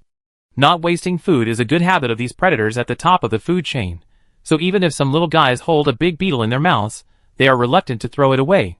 Seeing this funny scene, Chinyu couldn't help laughing. These little jaguars are still children, they are still playful and ignorant, so they are curious about everything they see. Okay, take the prey over and store it, and let's go to the periphery to help the wolves search again. Chinyu arranged a few fast adult jaguars to bring the prey back to the gathering place, and then waited for them to come back before setting off together to the wolf pack. Chinyu and his team set out from the opposite direction of the wolf pack. According to the grouping of the wolf pack, 2 jaguars were left every kilometer to search in the opposite direction. Chinyu also chose the outermost circle, because he was faster, so choosing the outermost circle would not waste too much time. In fact, after Chinyu subdued the wolf pack, there was no need to search for prey anymore. Because of the existence of the wolf pack, few other animals dared to enter their hunting range. So subduing the wolf pack was equivalent to finding a group of guards for the shelter in disguise. Chapter 918 Born to be Afraid of Fire. But since Fengying and the others have been found, let's treat them to a meal. It's just that this time the surrounding animals were disturbed, and it will be more difficult for the wolf pack to continue to find prey in this area in the future. The wolf pack is very serious about searching the outer circle, not only because of the order of the Wolf King, but also because of the wolf pack's sense of identity with Chinyu. Because Chinyu cured the think tank in their tribe, the wolf pack also has a good impression of Chinyu, and has completely accepted Chinyu. The one who searched the most seriously and passionately was the one that was kicked away by Chinyu and then healed. This thing seemed to have no brains. After Chinyu healed it, it followed Chinyu like a loyal dog, shaking its head. When Chinyu ordered to search for potential safety hazards around, this guy was the first to fly out like he was on hormones. After Chinyu searched the outermost area, he harvested 2 great doves. These 2 birds flew around blindly. After Chinyu entered a bamboo house, they were scared and flew around everywhere. These 2 blind birds actually flew to Chinyu's head. Chinyu would not refuse the midnight snack that was delivered to his door. He reached out and grabbed them, found a vine to tie their wings, and carried them forward. Along the way, although there were some animals, they were not the kind that could pose a threat, so Chinyu let them go. Until he met the Era Wolf King in the outermost circle, Chinyu returned to the food storage point with it. Although Era's brain was not working well, its physical fitness was really good. During its search, it bit to death at Songyu Python, which was about 3 meters long. He also killed a stray jackal. Holding the 2 prey in his mouth, he followed Chinyu swayingly, really like a husky. This guy is tall, with shiny fur and agile movements. He is probably not inferior to ordinary jaguars. After Chinyu and a group of animals met up at the gathering place, it was already late at night. After estimating the time, it was almost 1 or 2 in the morning. In this operation, a total of about 500 or 600 kilograms of prey were harvested. Excluding the fur, it was enough for these guys to have a collective meal, because the wolf pack also participated in the search, and the credit was not small, because most of the dangers were discovered by the wolf pack on the periphery. So Chinyu planned to give 1/3 of the prey he harvested tonight to the wolf pack, and the rest would be taken back to the freshwater lake shelter by himself and the jaguar pack to prepare cooked food for the jaguar. Except for the guy rescued by Chinyu, the other wolves were unwilling to leave, and they didn't like to eat cooked food. After Chinyu's persuasion, only that one was willing to follow Chinyu to the freshwater lake shelter for a tour. More than 10 jaguars set off with more than 100 kilograms of prey. As for the other 100 to 200 kilograms, they had already been put into Chinyu's system space. The prey that Chinyu collected were all animals with relatively large bodies. In order not to affect the speed of advancement, Chinyu collected the large prey and cooked them in the freshwater lake shelter. In the shelter here, Chinyu was worried that taking a group of wild animals to eat supper late at night would affect Ling Qing, so he took them directly to the shelter to cook. Because Chinyu had loaded a lot of prey, he and the jaguars traveled very fast, and soon reached the freshwater lake. Chinyu did not cook for these guys near the new house, but brought the cooking utensils usually stored in the system space, found a flat beach, and started the largest midnight feast. With a group of helpers, who can understand what you say, everything is much easier. Under Chinyu's instructions, Shi-Er and Ban led a group of jaguars, and a stupid wolf to the nearby Songyu, and quickly picked up a large pile of dry firewood.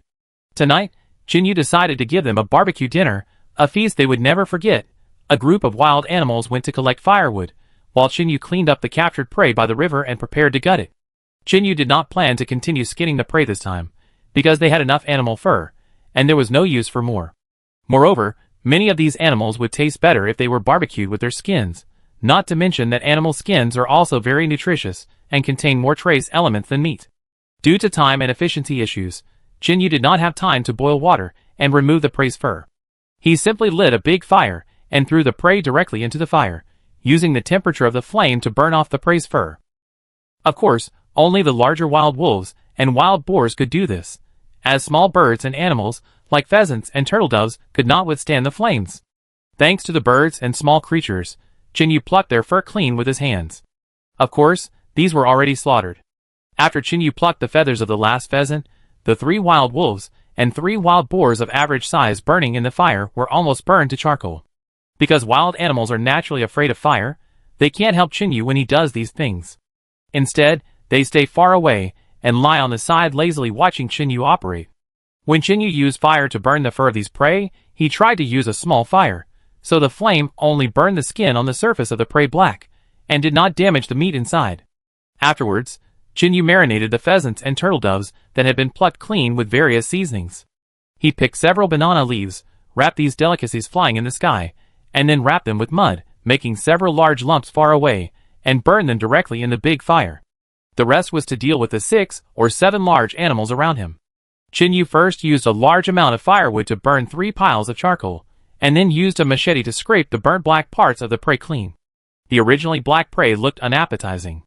But after Chinyu's machete scraped it lightly, the black substance quickly faded, revealing the golden fleshy skin.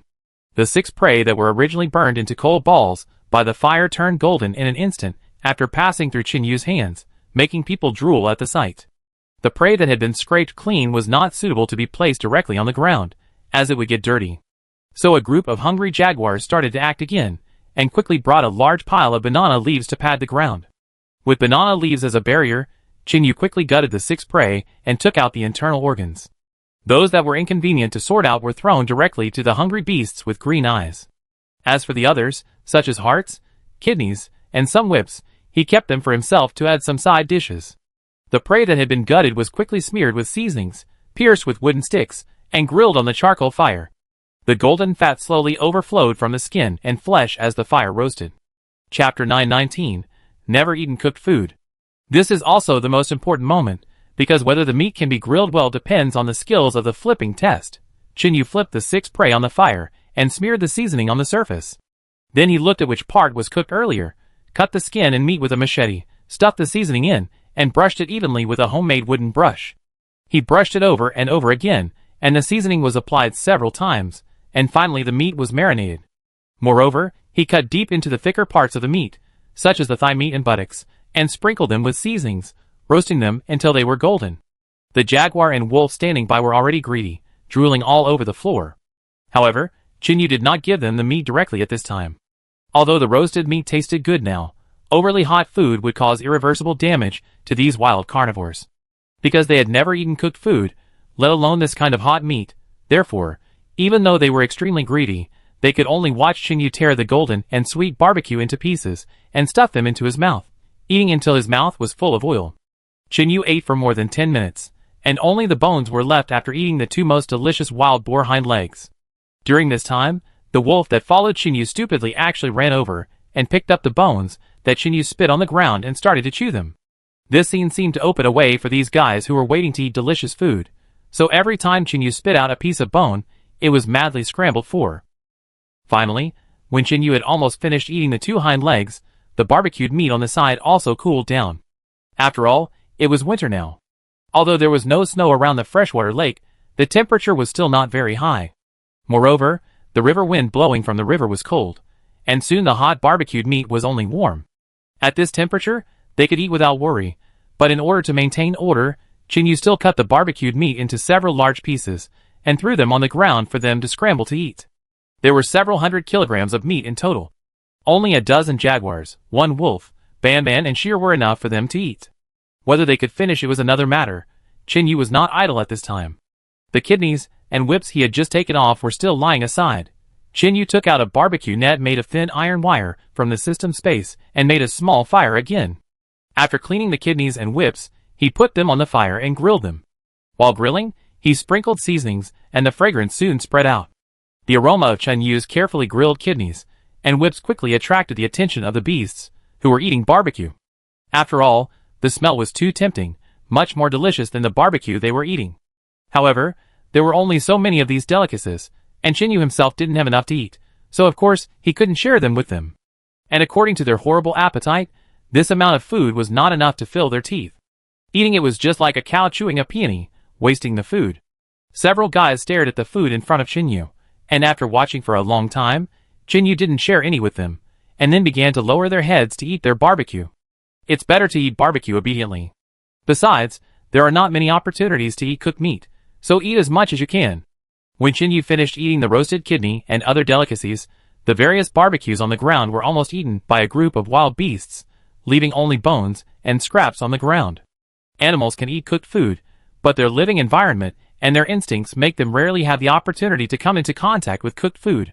And compared with cooked food, raw meat is more suitable for their gastrointestinal digestion and nutrient absorption. After all, cooked food will lose a lot of vitamins and various trace elements. The reason why this group of jaguars wanted to eat cooked meat was because Banban was showing off everywhere. Because Banban often lived with Chinyu and his friends, he often had the opportunity to eat cooked meat. From childhood to adulthood, Banban gradually got used to eating cooked meat, although he also ate it raw, but this little guy showed off in front of Fengying. After it boasted about the delicious taste of cooked meat, Fengying remembered this idea in his heart. It happened that Chinyu asked it to help with something this time, so it also went with the flow and ate a meal of cooked meat. In fact, there are some animals that don't like cooked meat. After all, they are used to eating raw meat since they were young, and suddenly they eat lean meat. They are a little uncomfortable with cooked meat. However, the barbecue made by Chinyu tastes really good, and it is also sprinkled with salt, which is why these animals are attracted to eat cooked meat. Because even wild animals cannot do without salt, they usually lick it from minerals, or lick it from their companions. But it is not easy for most animals to eat salt, so when they eat the barbecue made by Chinyu, they regard it as a supplement for their body needs and eat some. And this is also meat, but the taste has changed a little. For these beasts, who don't know where the next meal will come from after the last one, they are lucky to have a full meal of meat.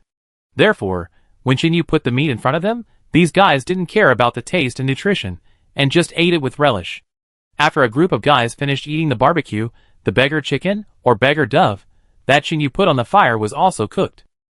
Chinyu found a branch and scratched the beggar chicken on the fire. More than 20 large and small, hardened mud balls rolled out of the fire.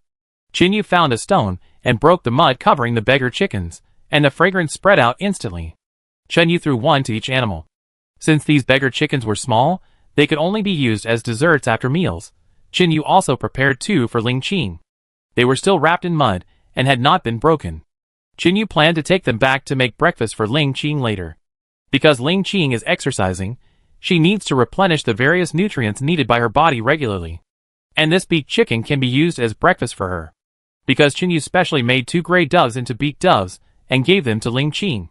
This kind of bird has delicious meat, small and crispy bones, and is rich in various nutrients. After eating, the jaguar also dispersed under Fengying's arrangement, while Urbanban and the stupid wolf prepared to return to the shelter.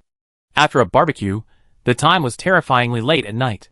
If they stayed a little longer, it might be dawn. However, the dawn in winter comes later, so the light gradually starts to appear when Chinyu and the others return to the shelter. Because Chinyu had expected that he might not come back tonight, he told Ling Qing to go to sleep if he couldn't wait for him. This was Chinyu's first time staying up all night on the island, and it felt much better than staying up all night to cultivate immortality when he stayed at home. Maybe it was because his physical fitness was improved, so Chinyu worked hard all night last night and rushed back to the shelter overnight. Except for being a little uncomfortable, he didn't feel much tired. Chapter 920, Great Tonic. Come to think of it, with Chen Yu's abnormal physical fitness, he would be fine even if he stayed up for several nights in a row. Especially since he has the healing ability, which is constantly restoring his abnormal body state, so even if he feels tired, the healing ability can immediately restore him. Strictly speaking, now even sleeping is just a habit for him. As long as the healing ability is sufficient, theoretically his body can go without sleep. But this is only a theoretical state, and physical health and mental fatigue are two different things. Even if the body doesn't need to rest, the mind should always be relaxed. You can't be tense all day to survive. If so, even if the body is healthy, the mind is probably broken, and sooner or later you will become a psychopath. Chen Yu took out the 2 turtle doves in the system space. The temperature did not drop, and it was still as hot as when it was just out of the oven. This is a great advantage of the system space. The food put in will not change within a certain period of time, and will always remain in its original state. As soon as it was light, Ling Qing got up and opened the door. Because Chen Yu didn't come back last night, she waited until late at night, and slept alone. Because Chen Yu was not there, she felt very uncomfortable, because since she came to the island, Chen Yu had never left her for a night, and she almost couldn't sleep that night. Not long after she fell asleep, she saw that it was already light. Seeing that Chen Yu hadn't come back by the bed, she got up to prepare for today's morning exercise. But to her surprise, when she opened the door, she actually saw Chen Yu just walked into the yard. Chen Yu! Ling Qing shouted excitedly, and then threw herself into Chen Yu's arms. Chen Yu didn't expect that Ling Qing would open the door, and come out just as he was about to enter the house. You know, Ling Qing usually gets up late because she has nothing to do. Except for the past few days when she gets up early every morning because of exercise, she sleeps in the rest of the time. However, Chen Yu looked at Ling Qing's haggard expression and the dark circles under her eyes, and instantly knew that this girl might have been waiting for him all night without sleeping. The moment Ling Qing rushed over, he knocked the 2 mud-wrapped turtle doves that Chen Yu was holding onto the ground. The mud wrapped around the delicious food on the ground was broken, and the fragrance instantly spread out. What a nice smell, what is this? Ling Qing smelled the fragrance emanating from the dirt on the ground, and his eyes were immediately attracted to it. Ah, is it another beggar chicken? But why is it so small? Chen Yu had made palm beggar chicken for Ling Qing many times, so when Ling Qing saw the shape wrapped in mud, he recognized it at once. However, Chen Yu usually uses pheasants. Although pheasants are not big, they are still much bigger than these 2 little doves. This is the bird meat I specially roasted for you. It tastes very good. Try it while it's hot. Chen Yu picked up one of the clods of earth, knocked off the outer layer of soil with his fist, peeled off the leaves, and handed it to Ling Qing. When Chen Yu opened the banana leaves wrapped around the doves, the aroma of the banana mixed with the meat of the doves, and the flavor of the seasoning spread. Gray turtle doves have very high nutritional value, because their meat is rich in a variety of vitamins needed by the human body, and it is even said that the nutritional value of their meat is comparable to that of turtles. Moreover, the fat content of turtle dove meat is very low, which is very suitable for human digestion and absorption. People often use the meat of gray turtle doves as medicine, which is said to be able to treat or prevent dizziness and some gynecological diseases. Chen Yu does not know whether there is such an effect, but it is true that it tastes very good. Because Chen Yu shot 2 turtle doves in total, because he ate too much barbecue in the freshwater lake, and thought that Ling Qing had not eaten yet, he brought back the meat of these 2 most precious turtle doves. You eat some too? Come on, open your mouth. After Chen Yu gave the bird meat to Ling Qing, the little girl thoughtfully took a piece of meat from a thigh, with the most meat, and handed it to Chen Yu's mouth.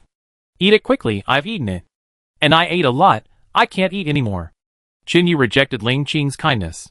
After all, the 2 birds were too small, not enough for 2 people to eat, not to mention that Chen Yu had already eaten just now, and had no appetite. Eat it, if you don't want to eat it, then I won't eat it either. Seeing that Chen Yu didn't eat, Ling Qing even got angry, and started to argue with Chen Yu. Okay, I eat it, okay. Unable to persuade Ling Qing, Chen Yu had to open his mouth and eat the bird leg meat in one bite. However, after eating this bite, Chen Yu said he would not eat it anymore, because he brought it to Ling Qing specially. Then Ling Qing took out a bench from the house, and the 2 sat side by side on the bench. Ling Qing tilted his head, and leaned on Chen Yu's shoulder, feeling happy in his heart. Chen Yu grabbed Ling Qing's hand, and injected healing energy into her body, to relieve her fatigue from not sleeping all night, and repair her body's strain. When Ling Qing finished eating the 2 turtle doves with Chen Yu also calmed her body, and Ling Qing's spirit was also lifted. Wow! This turtle dove meat is so delicious, and it really works. I was obviously very tired just now, but now it feels like I have had a long sleep, and I am full of energy. Ling Qing felt that after eating, not only did she feel 100 times more energetic, but even the slight soreness after yesterday's exercise gradually disappeared. Yes, that's why I told you to eat more. This stuff is good for your body.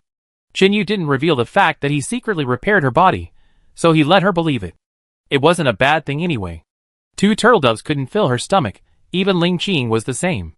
Therefore, Ling Qing prepared some food at home, and Qin Yu went to feed the livestock in the sheep ranch. When Qin Yu fed the animals, Ling Qing's food was also ready. Even if Qin Yu wasn't hungry, he could still eat. After all, the ability given to him by the system is no joke.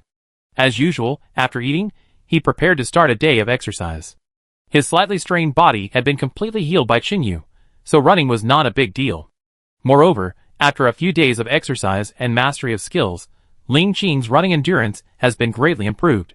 Because of Qin Yu's healing energy, plus the herbs they found, they took a medicinal bath every day. Now Ling Qing's physical fitness has gradually improved a lot compared to the past few days. In fact, running is about the adaptability of the body. As long as the body adapts to this intensity of exercise, it will not feel tired. But if you are a novice, you will definitely be exhausted by long-distance running. The body will have various reactions to prevent you from continuing to run. This is the benefit of the human body. As long as you adapt, you can get used to it no matter what the environment is. Ling Qing followed Qin Yu all the way to the freshwater lake. When Ling Qing was resting halfway, he once again mentioned to Qin Yu that he should give the freshwater lake a better name. Chapter 921, My Background. This matter was supposed to be done last time, but Qin Yu brought it over as a joke. These days, Qin Yu always called freshwater lake, and Ling Qing was annoyed. I don't care, anyway, it can't be called freshwater lake in the future, it's so ugly. Qin Yu was too lazy to come up with a name, and freshwater lake sounded decent, so why didn't Ling Qing understand? Okay, then think about it yourself, and call it whatever you want. Qin Yu accepted his fate. It was just a name, so it was up to her. Then let me think. When it came to naming it by himself, Ling Qing pondered and prepared to come up with a nice and practical name. That lake is emerald green and clear, like a piece of jade, so let's just call it Suehu. Ling Qing named the lake according to its color, and from then on, the lake was called Suehu. Since the lake is called Suehu, then the new shelter must also have one. What should it be called? Ling Qing was not satisfied with naming the lake, and planned to name the new shelter as well. I thought of it. Why don't we also be elegant? Since the house is beside Suehu Lake, let's call it Kwahuju. Before Qin Yu could come to his senses, Ling Qing gave the lake and the new shelter 2 names in succession. The lake is called Suehu, and the shelter is called Kwahuju. It does sound like a poetic name. Since they have already been named, Qin Yu is too lazy to change it. It's just a name anyway, it doesn't matter what it is called. After a long rest, Qin Yu and Ling Qing set off again, trotting all the way towards the direction of Suehu Lake. But when they were halfway there, a guy that Qin Yu didn't expect came out. It was a wolf, the stupid wolf that was kicked by Qin Yu and then rescued. This morning, when Qin Yu returned to the shelter, Xier, Ban, and the stupid wolf followed him all the way and returned to the shelter with Qin Yu. But the stupid wolf didn't want to return to the shelter, but was ready to go to their shelter with Qin Yu. Of course Qin Yu did not agree, and he had already set him up. He kicked it far away with one kick, and told it to go away. But this time Qin Yu did not use much strength, but just used his skill to send it away, without any kick or fall injury. When Qin Yu returned to the shelter, this guy was warned by Qin Yu, so he did not follow. But he did not know whether this guy had returned to the wolf pack, and now he appeared in front of him, and there was even a half-dead hare caught by him next to him. This guy probably wasn't very smart, otherwise, he wouldn't have been able to see that Qin Yu didn't like him. Not only did he not have any self-awareness, but he also shamelessly rubbed against him. Qin Yu rolled his eyes helplessly, and looked at this stupid wolf expressionlessly. Seeing Qin Yu's gaze, this stupid wolf actually sat on the ground like a dog. He stretched out his tongue and panted heavily. It was obvious that he had just followed Qin Yu's scent, and was now exhausted. Seeing it like this, Qin Yu couldn't bear to scold it. After all, it was too pitiful. This guy seemed to want to eat the delicious food roasted by Qin Yu. So he caught a wild rabbit, and whined beside Qin Yu, hoping that Qin Yu could roast another rabbit for it.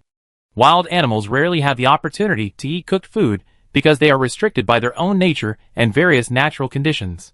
However, there are also very few wild carnivores that like to eat cooked food. This is the first time Chinyu has seen one like this wolf. But now they are on their way to Suehu Lake, so it is unrealistic to cook barbecue for it now. I really don't understand you. Why do you like to eat cooked food? If you really want to eat, come with us. By the way, throw away your rabbit. It is too thin and not tasty. Chinyu said to the stupid wolf with disdain. Let it follow him, and make some cooked food for it to try when cooking in the shelter, so that the wolves will not follow him all day without paying attention. After listening to Chinyu's words, the wolf picked up the rabbit and put it under a tree nearby, then ran over quickly and followed Chinyu. Although Ling Qing had never seen this wolf, she had seen the big scenes of tigers and crocodiles, so how could she be afraid of this little hungry wolf? This wolf was also quite obedient, following behind Chinyu and Ling Qing all the way, without any transgression. This made Chinyu's evaluation of it rise to a higher level. They soon arrived at the location of Suehu Lake. During this morning exercise, Ling Qing only rested twice in total, and her performance was much better than the previous times. One of the improvements over the past was that after Ling Qing arrived at Suehu Lake this time, he had more physical strength than the previous times. Therefore, after a short rest, Ling Qing planned to go to Kwahuju with Chinyu to paint the remaining walls. However, something that made Chinyu worried happened. There were long traces left by some large reptiles next to Kwahuju. The first time Chinyu saw the traces, he guessed that these traces must have been left by the black python. And looking at the traces left on the ground, Chinyu suspected that this big guy seemed to be trying to find out his details. Maybe it was because Chinyu had been building a shelter here every day these days, and his behavior had been accurately grasped by the black python, which was even prepared to stake out Chinyu's location. This was also the reason why Chinyu found the traces of the black python's activities here.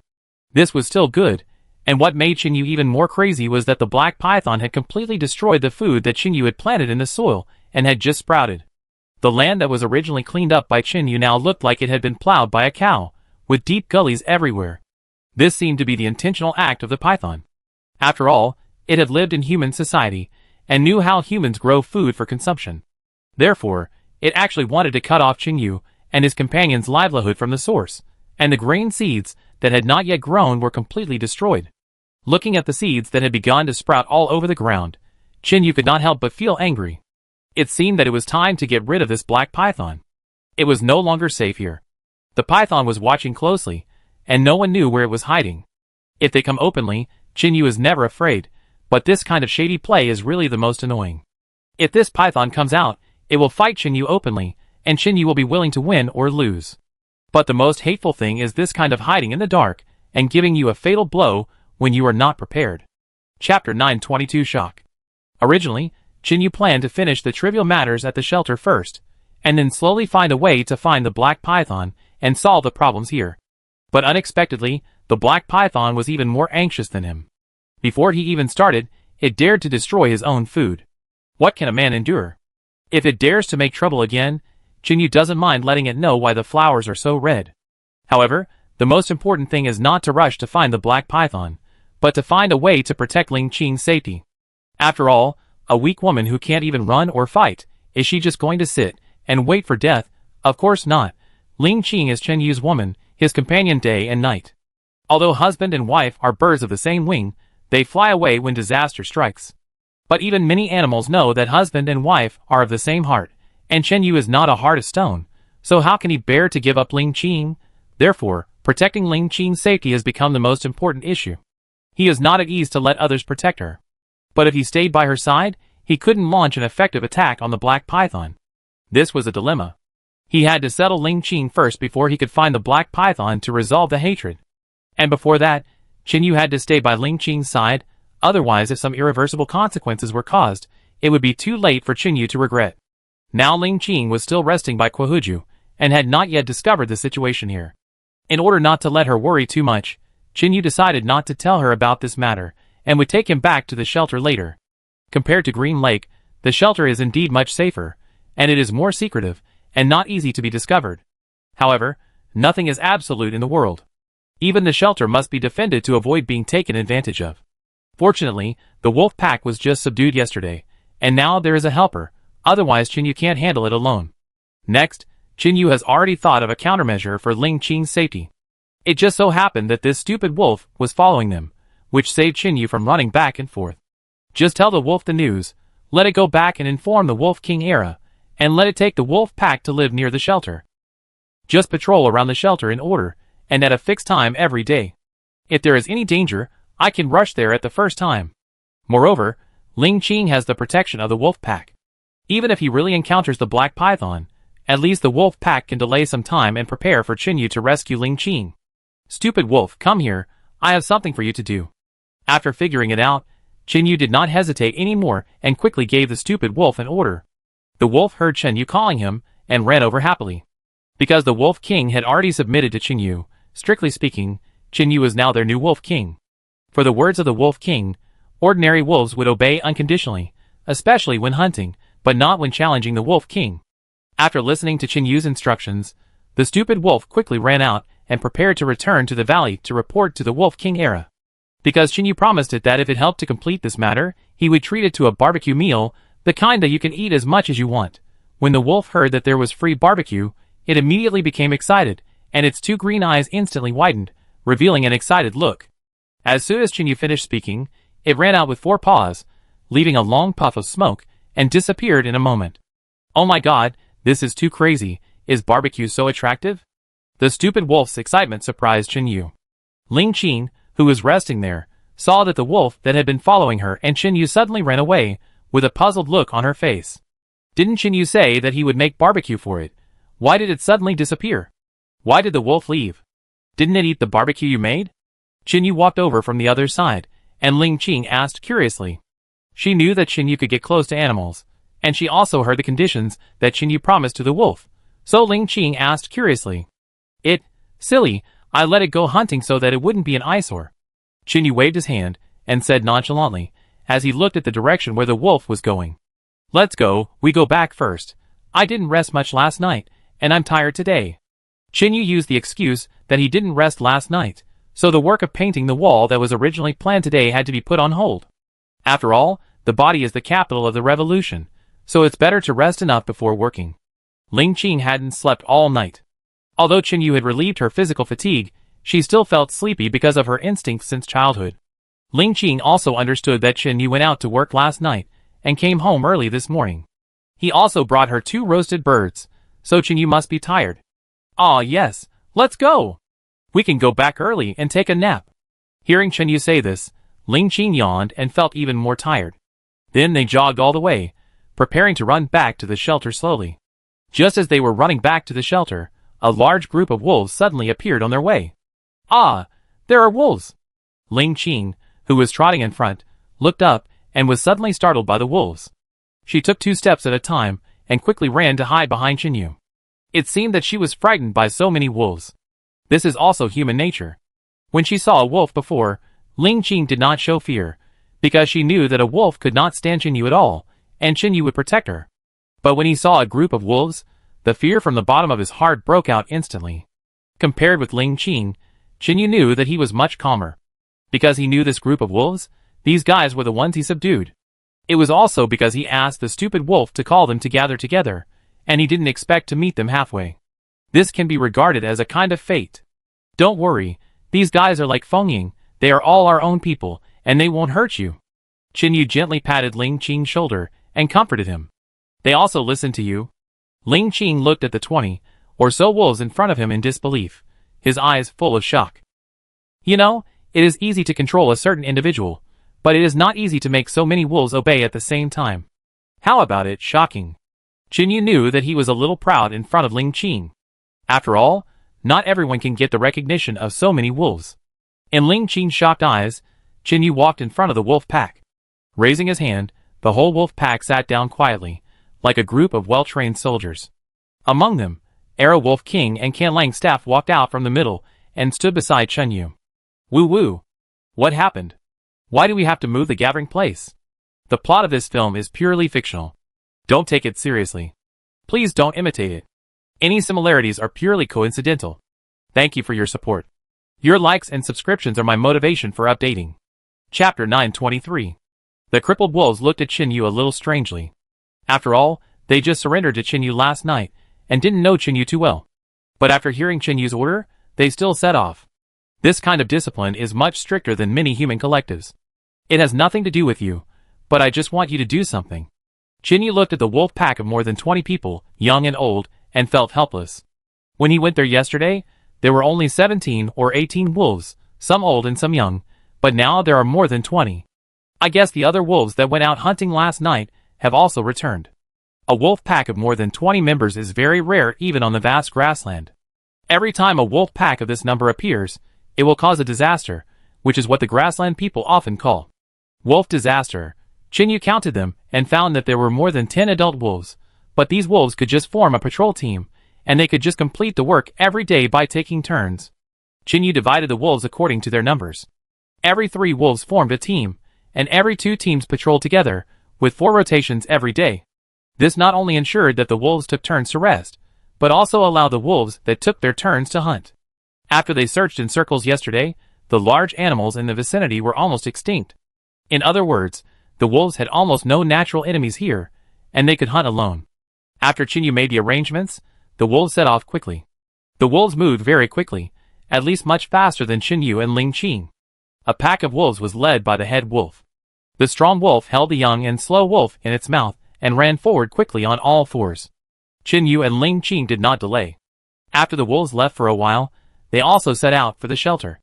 After returning to the shelter, Ling Qing cleaned up the dust on the way, ate something, and fell asleep soon.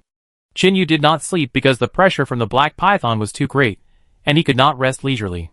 Since he was not tired, Chinyu set off quickly. This time he planned to look for the trace of the black python, and try to kill the danger in the cradle after finding it. This time he had made full preparations, and he would not be killed by the black python like last time. The machete he copied had been polished to a very bright shine. Although it was not as powerful as the legendary sword that could cut hair, it was enough to deal with the black python. After setting off, Chinyu brought Shi-Er with him. This time he did not bring Ban Ban, because the little guy was still young and lacked attack power. Secondly, it was for his safety. After all, the black python was not a vegetarian. When Shi-Er heard that Chinyu was going to deal with the black python, the scales on his body suddenly fluttered, and his long pink tongue kept swallowing and spitting, with a frightened look. However, under Chinyu's dominance, this guy finally surrendered. After returning to Tsuehu, Chinyu came to Songyue to look for Feng Ying, because he wanted to use Feng Ying's power to help him find the black python. In the previous 2 cooperations and assistances, Chinyu and Feng Ying had already formed a deep friendship. Feng Ying would definitely agree to such a completely effortless favor. As expected by Chinyu, when he saw Feng Ying, this guy was playing on the ground with a group of little jaguars, playing the old routine of hunting prey. Although in Chinyu's opinion, this old routine game was like a fancy, but useless military boxing, Feng Ying and his friends really enjoyed playing it. This also made Chinyu sigh at the difference between the brains of humans and animals. Humans know how to improve, while these beasts are indeed the most practical things passed down from generation to generation. After Chinyu found Feng Ying, he told it his purpose, and Feng Ying readily agreed to Chinyu's request, because this was actually beneficial to it. After all, it was really hard to feel at ease with such a huge creature living in its territory. It was like a sword of Damocles hanging over one's head. The unresolved issue was the most frightening. Soon, Feng Ying summoned the jaguars that had not gone out to hunt, and asked them to get ready, and set off with Chinyu. When Chinyu returned to the edge of the green lake, he saw the stupid wolf that he had kicked away and cured. This time, this guy was not acting alone, because he brought the Wolf King Era with him. Number 2 was a mad wolf, with muscles all over his head.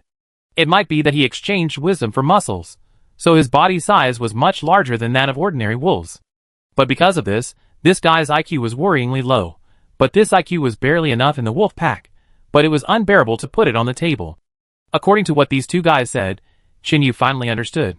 It turned out that the purpose of their coming here was to help Chinyu find the black python, because there were enough wolves patrolling outside the shelter. And Canlang thought that too many was a waste, so he directly sent the Wolf King to assist Chinyu. And the stupid wolf, who came with the Wolf King Era, was just a guide, because it was also assigned the work of the patrol team. After bringing Era here, he had to go back to continue his own job. Chinyu looked at Era. This guy had amazing fighting power, and was huge in size. If he encountered a black python, he would be a good helper. After organizing the manpower, several guys were sent out by Chinyu to look for traces of the black python. After all, manpower was limited, and it was too difficult for one person to search, but with the help of these jaguars and Era, the efficiency was obviously different. One person and several animals explored Sungyu around the freshwater lake from different directions. Chinyu searched for a long time, but did not find any traces, and did not know what happened to Fengying and Era. Just as Chinyu was about to continue searching, a voice suddenly flashed from behind him. It was indeed the jaguar Fengying. It turned out that, after it teamed up with Era to search, it found the trace of the python not far away. Hearing this, Chinyu couldn't help but narrow his eyes, and quickly followed Fengying all the way. In the crowd, a figure rushed past. Behind him, a ferocious jaguar followed and rushed over, and at the same time, a tall wolf also followed closely. One man and two beasts kept running towards the depths of Sungyu. The three of them were naturally Chinyu, and his pets Fengying and Era, who had already found the location of the black python. The threat brought by the black python could not keep it going for a moment. Naturally, Chinyu chose to attack directly after discovering the opponent's location. Now Ling Qing's place was guarded by wolves, so Chinyu didn't have to worry too much. Chapter 924. His main task was to kill the black python first. It was already very difficult to kill the black python when it had two consciousnesses. If it continued to merge, the risk factor for Chinyu and the others would increase. The three of them were very fast, and soon went deep into Sungyu. As soon as they approached Sungyu, Chinyu used animal language to signal Fengying and Erha to stop. Because he had smelled a bloody smell in the air, Erha and Fengying, as the kings of Sungyu, naturally became cautious. Chinyu led them to the depths of Sungyu. The ground here had begun to get wet. It seemed that they had approached a swamp. Although the black python was a modified product, it still had the nature of a snake. This kind of wet swamp was the most ideal place for the black python to live. Chinyu asked Era and Fengying to stop. Both of them were land kings, and were obviously not suitable for fighting in the swamp. Chinyu planned to lure the black python out first, and then the three of them would join forces to deal with it. The two beasts lurked, waiting for the moment to bite the black python. Chinyu pulled out his machete, and slowly walked into the swamp. There was a faint miasma coming out of this swamp. Fortunately, Chinyu's body had been strengthened by the system, otherwise, the miasma alone in this swamp could kill Chinyu. Chinyu was on guard against the possibility of falling into the swamp, while observing the large area of weeds. The black python has wisdom that is not inferior to that of humans. It can no longer be called a beast but a demon. Chinyu cannot regard it as a beast. He had to guard against the opponent's sneak attack at any time, and at the same time, he had to be careful of the dangers of this swamp. Just then, Chinyu saw several huge corpses in front of him. All of them were prey killed by the black python. This guy really noticed my arrival. Chinyu looked around, and the knife in his hand was always in a state of being able to cut. Crash! When Chinyu was looking for the location of the black python, the swamp suddenly exploded, and a bloody mouth emerged from it. "You beast, you dared to ambush me." Chinyu jumped up and slashed at the black python with a knife. The blade scattered, but because the black python dodged quickly, Chinyu only slashed the upper jaw of the black python. Chinyu quickly twisted his body and avoided the bite of the black python. Afterwards, Chinyu fell to the ground, and he was surprised to find that the place where he fell had been turned into a quagmire by the black python. Without a solid foothold, Chinyu fell into the swamp after falling. Hiss! The black python turned around and bit, and its scarlet eyes were full of sarcasm. Chinyu immediately guessed that he had fallen into the opponent's trap. The black python's wisdom is not inferior to that of humans. It has calculated this step from the beginning, and has completely grasped the human psychology. Let Chinyu fall into the swamp, and be unable to move, so he can eat Chinyu directly. It must be said that this beast really calculated very well, and Chinyu was completely designed by him. "Humph, even people can't beat me, let alone you." Chinyu roared, and then the muscle strength of his whole body burst out, allowing him to seize the opportunity to pull out of the quagmire. Then he chopped the black python's waist with the machete in his hand, directly cutting a huge bloody wound on the opponent. Roar! The black python roared. It is getting stronger and stronger now, and it can naturally make sounds. This guy is an experimental mutant in a mysterious laboratory, and his wisdom is no less than that of a human. Moreover, its defense can only be cut with a knife, and its mouth is full of fangs and sharp teeth that only carnivores have. Chinyu guessed that this guy is not the strongest in the state of merging green eyes, and he is likely to evolve in the future. Under such circumstances, Chinyu couldn't bear to keep him. After Chinyu chopped him off, he didn't fight anymore. Instead, he took advantage of the black python's tail to throw himself into the bushes, and then ran out on the mud. This swamp is a suitable place for the black python to live, and it is naturally suitable for him to fight here. But Chinyu can't do that. He can't exert his strength here, and he may be trapped in the swamp at any time and can't move. At that time, he can only sit and wait for death, so Chinyu must leave this guy out and fight for a suitable place for himself. Fortunately, although the black python is as smart as humans, it is still a wild beast after all, with strong animal instincts. The black python was injured by Chinyu, and with the confidence of its current strength, it chased out without hesitation. Chinyu was almost caught up by the black python several times. This guy was so fast in the swamp. If Chinyu did not have the physical attributes provided by the system, he would have been caught up and eaten by now. Fortunately, Chinyu remembered several places when he came in before, so he did not step into those dangerous areas at this moment. Otherwise, without the black python's help, the danger in the swamp would make it difficult for him to escape. A few minutes later, Chinyu finally ran outside. He was now a mud man, and after him, the black python pounced into the tree. Chinyu rolled on the spot to avoid the attack, and was almost swallowed by the other party. Since he had reached a place where he could fight, Chinyu would naturally not give the black python face. He must kill the black python today, otherwise it will grow into a huge disaster sooner or later. After Chinyu dodged the attack, he retreated deeper into the U district. Fonging, era! Chinyu shouted, then took out a machete and killed the black python. Roar! Awuh! Two roars of beasts sounded, and finally two huge black shadows rushed out. They opened their ferocious beast mouths and fiercely bit the black python. At the same time, Chinyu's machete also came. He chopped at the black python's head, but the black python was very smart and turned around and hit Chinyu with its head. Chinyu's knife only left a white mark on his head, but did not cut through its scales. Era was blown away by the black python's tail before he rushed over, and fell to the ground and struggled to get up.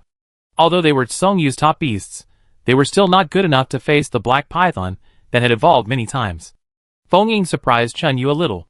He was very fast, and ran towards the belly of the black python. With his sensitivity to blood, Fonging bit the blood on the belly of the black python. The sharp teeth of Fonging not only opened his wound, but also pulled out some internal organs. Roar!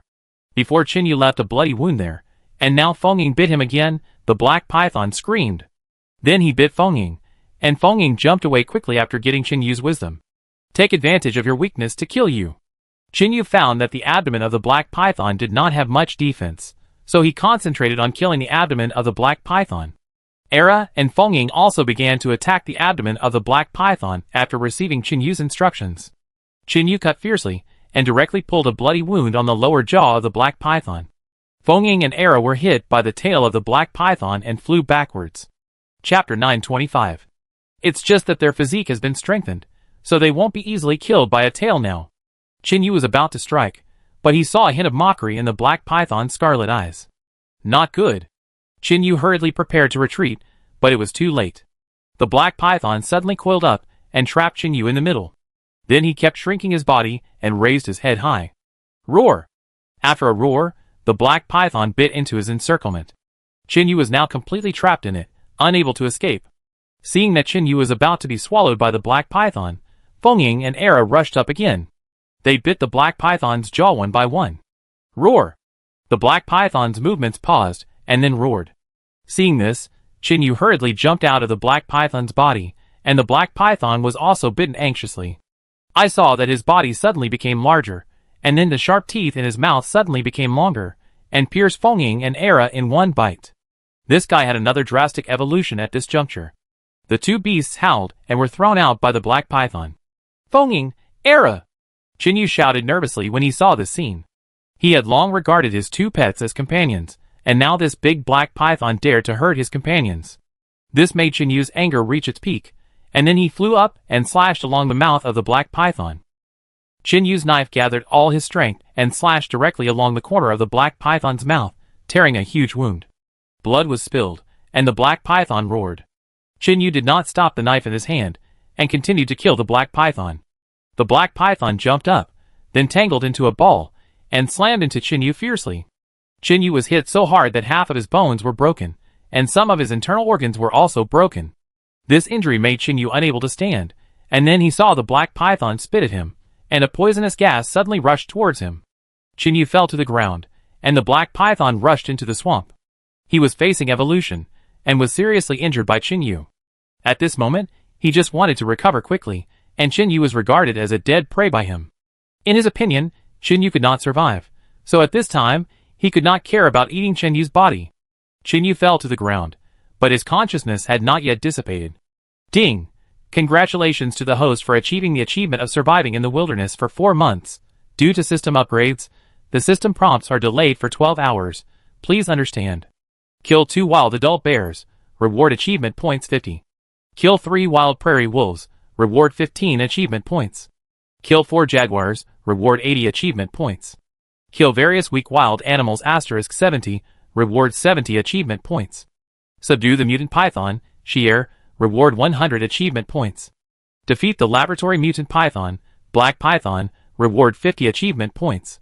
Build a sturdy new house, Shelter, *1. Reward 200 achievement points. Total of various comprehensive scores. Reward 100 achievement points. Comprehensive score reward 100. Evaluation. Dear host, are you enjoying life or struggling for survival? Become stronger if you are a man. Wake up reminder. System functions have been upgraded, and capabilities can be improved. Just when Chin Yu's consciousness was about to fall into chaos, a system reminder sounded in his mind, instantly recondensing Chin Yu's consciousness. This long-lost ding made Chin Yu miss it very much, and he even couldn't help wanting to hug the system's thigh and cry. Originally, the last day of this month had passed yesterday at midnight, but Chin Yu grilled meat all night and didn't hear the system prompt sound. This made him wonder if he remembered the date wrong, or if there was an extra day this month. After a long time, it turned out that the delay was caused by the system upgrade, which scared Chin Yu. No matter how much the achievement point reward was this time, Chin Yu didn't want to care about it now. The only thing he cared about now was his injuries, because the Black Python had attacked very fiercely in the last few days, causing Chin Yu to suffer a lot of injuries. Although his counterattack successfully repelled the Black Python, both sides were seriously injured. This was also the reason why the Black Python thought Chin Yu was doomed and did not pursue him. Healing ability, upgrade. No matter what the system upgraded, the most important sentence. Ability upgrade enabled. Shakes his eardrums like thunder. As soon as the system prompt sound ended, Chin Yu immediately chose to upgrade the level of healing ability. Congratulations host, healing ability upgraded to, deduct 200 achievement points. When Chin Yu's healing ability improved, a warm current rushed out of the system and traveled through Chin Yu's meridians in a short time. The warm current flowing out of the system was like a seed, driving the healing energy that already existed in Chin Yu's body to flow rapidly. Every time the warm current flowed through, Chin Yu could clearly feel that the injuries caused by the python attack were recovering rapidly. While his body was recovering, Chin Yu could feel that the energy from the system seemed to change the healing energy that originally existed in his body while flowing. This is not a quantitative change caused by a qualitative change, but a fusion caused by the addition of a certain substance. The new healing energy coming out of the system, when added to the body, caused a qualitative change in the healing energy in the body, and the effect was greatly improved. A tingling sensation came from the repaired area, giving Chin Yu an incomparable sense of comfort. Soon, after the warm current circulated twice in the body, it disappeared and hid in every cell. The energy originally stored in the body seemed to have been compressed, and the amount was reduced by nearly 30%, but the effect has increased by almost 50%. This business is actually very cost-effective, and the healing energy in the body can be increased by absorbing external energy in the later stage. The amount will be replenished sooner or later, so there is no need to worry. In just a few minutes, all the injuries in Chin Yu's body have been completely restored by the healing ability. Feeling the waves of comfort coming from the body, the original pain has completely disappeared, and the injuries have been fully restored, and then he climbed up from the ground. His injuries have healed now, but Feng Ying and Era fell to the ground, looking like they were dying. However, these two guys are worthy of being the kings of the two races. Even though their bodies were pierced through by the fangs of the Black Python, they still did not die with their strong bodies. However, both guys were seriously injured and lay on the ground without the strength to get up. With such injuries, let alone the lack of modern medical equipment, even in the world's top veterinary stations, those famous doctors are probably helpless. However, they don't have modern medical equipment, but Chin Yu has a way. His healing ability is much more useful than modern medical equipment. In fact, Chin Yu is also quite moved, because the serious injuries these two guys suffered in the end were almost all suffered to protect him. Chapter 926. If they hadn't fought to slow down the Black Python at the risk of their lives, Chin Yu would have become something in the Black Python's stomach. So, the first thing Chin Yu did after he recovered was to treat their injuries. Only in this way could Chin Yu express his gratitude. Although Feng Ying and Era were seriously injured, compared to the fragile human body, wild animals can withstand the same serious injuries better than humans. Wounds that are fatal to humans may recover in a few days for them. This is why they were both so seriously injured but still conscious. But this situation is also the most painful, because if they don't get timely treatment, they can only watch themselves bleed to death. Seeing Chunyu leading and sending, he actually got up from the ground. Feng Ying and Era were shocked and stunned, because they also thought that Chunyu could not survive like the Black Python. But when they thought of Chunyu's godlike healing ability, they instantly understood in their hearts. His healing ability is so powerful, it is normal for him to recover, but this is enough to surprise them, because even they don't have this ability. Chunyu was able to use it freely, and what was even more amazing was that his physical qualities and other aspects were even stronger than theirs. Aren't ordinary people weak in terms of physical fitness? Then, how to explain Chunyu's abnormal physical fitness? Or is Chunyu's case an exception and not universal? However, no matter how they evaluate it, Chunyu's position in their hearts is absolutely supreme. And don't even mention that Chunyu is now the Wolf King, forcing Era and other wolves to obey. Chunyu approached Feng Ying and Era, carefully observing their injuries, and found that they were not only seriously injured, but also seemed to be poisoned. The wounds bitten by the Black Python actually exuded a faint foul smell. Even in this short period of time, the muscles at the wound had begun to turn black, which was a symptom of poisoning. This reminded Chunyu that when the Black Python left for the last time, it sprayed a mouthful of poisonous gas at him. Although he didn't feel anything, he thought that the poison should have been restored by the healing ability. This is also a good thing, which means that the healing ability can not only heal injuries, but also has the function of detoxification. Chunyu squatted down beside Feng Ying, looking at its wounds with skin and flesh rolled up, his heart full of pity. He had already gathered the healing power in his hand, and gently placed it on Feng Ying's wound, slowly transferring the healing power into its body. 29. With the input of Chunyu's healing ability, Feng Ying's originally dying look gradually recovered. Even his eyes gradually lost their luster and became full of spirituality again, and even the fatigue on his body disappeared. The wounds on his body have gradually recovered, and the broken bones have also recovered one by one. The wound that looked like blood and flesh rolling, under the input of healing power, has begun to scab slowly, and has grown into a thick blood scab. The toxins that have invaded the body have been cured. After the wound has scabbed, it gradually flows out from the gaps in the blood scab. The light green venom mixed with the scarlet blood keeps dripping from the scar, emitting a foul smell when it falls to the ground. When the toxins in the body were cleaned up, the blood scab gradually turned black and then fell off, and the tender red wound polyps looked very hideous. However, under the stimulation of the healing power, the bare scar began to slowly turn white, and wisps of fluff grew, and then slowly turned into hard hair. From the bleeding of the wound to the complete recovery of the wound with hair, it took about 30 minutes, which shows how serious Feng Ying's injuries were. In other words, in just over 10 minutes, Chunyu not only pulled Feng Ying back from the brink of death, but also completely recovered all its injuries, and its combat effectiveness has returned to its peak. After curing Feng Ying, it was Era's turn soon. Although this guy was a wolf, his physical functions were not inferior to Feng Ying, who was a jaguar. Moreover, his fighting style was even crazier and more fierce than Feng Ying's. He looked like he was ready to fight to the death, and he used desperate moves right from the start. When fighting with the Black Python, he was attacked by the Black Python many times. Even though he was hit hard by the Black Python's tail and fell to the ground, with several ribs broken, he still got up and charged. Chunyu has always liked the spirit of wolves, and today, Era fought desperately, which moved him even more. Chunyu squatted down, turned Era, who was lying on the ground and unable to move, and laid on his side, with the wound facing up. In fact, Era's injury was more serious than Feng Ying's, but because of his age, Era's physical fitness was a little stronger than Feng Ying, who was a jaguar. That's why Chunyu treated it last. Chunyu gently put his hand down, and his hand touched Era Wolf King's body. The healing energy in his hand had slowly begun to repair Era's body. You, be smarter next time you fight. Don't rush forward foolishly. You suffer a lot, don't you know? Chunyu said with some heartache while treating Era's injuries. Woo-woo, Chunyu muttered while treating Era, and Era obviously understood what Chunyu said. He looked a little aggrieved, and whined in his mouth, as if arguing with Chunyu. With Chunyu's treatment, Era's injuries gradually improved, and his originally miserable face gradually became more energetic. Era's bones were broken, and only a few ribs were intact. His body was pierced by sharp fangs, and blood was gushing out of 2 blood holes. As Chunyu continued to increase the energy input for healing, the powerful healing power continued to stimulate the activity of cells, and the endless repair power was diffused to every wound in the body. Not long after, some of Era's abdomen that was severely injured by the black python and thus deflated gradually swelled and recovered. The continuous bleeding at the wound also stopped, and gradually scabs turned into scars, and slowly recovered after falling off.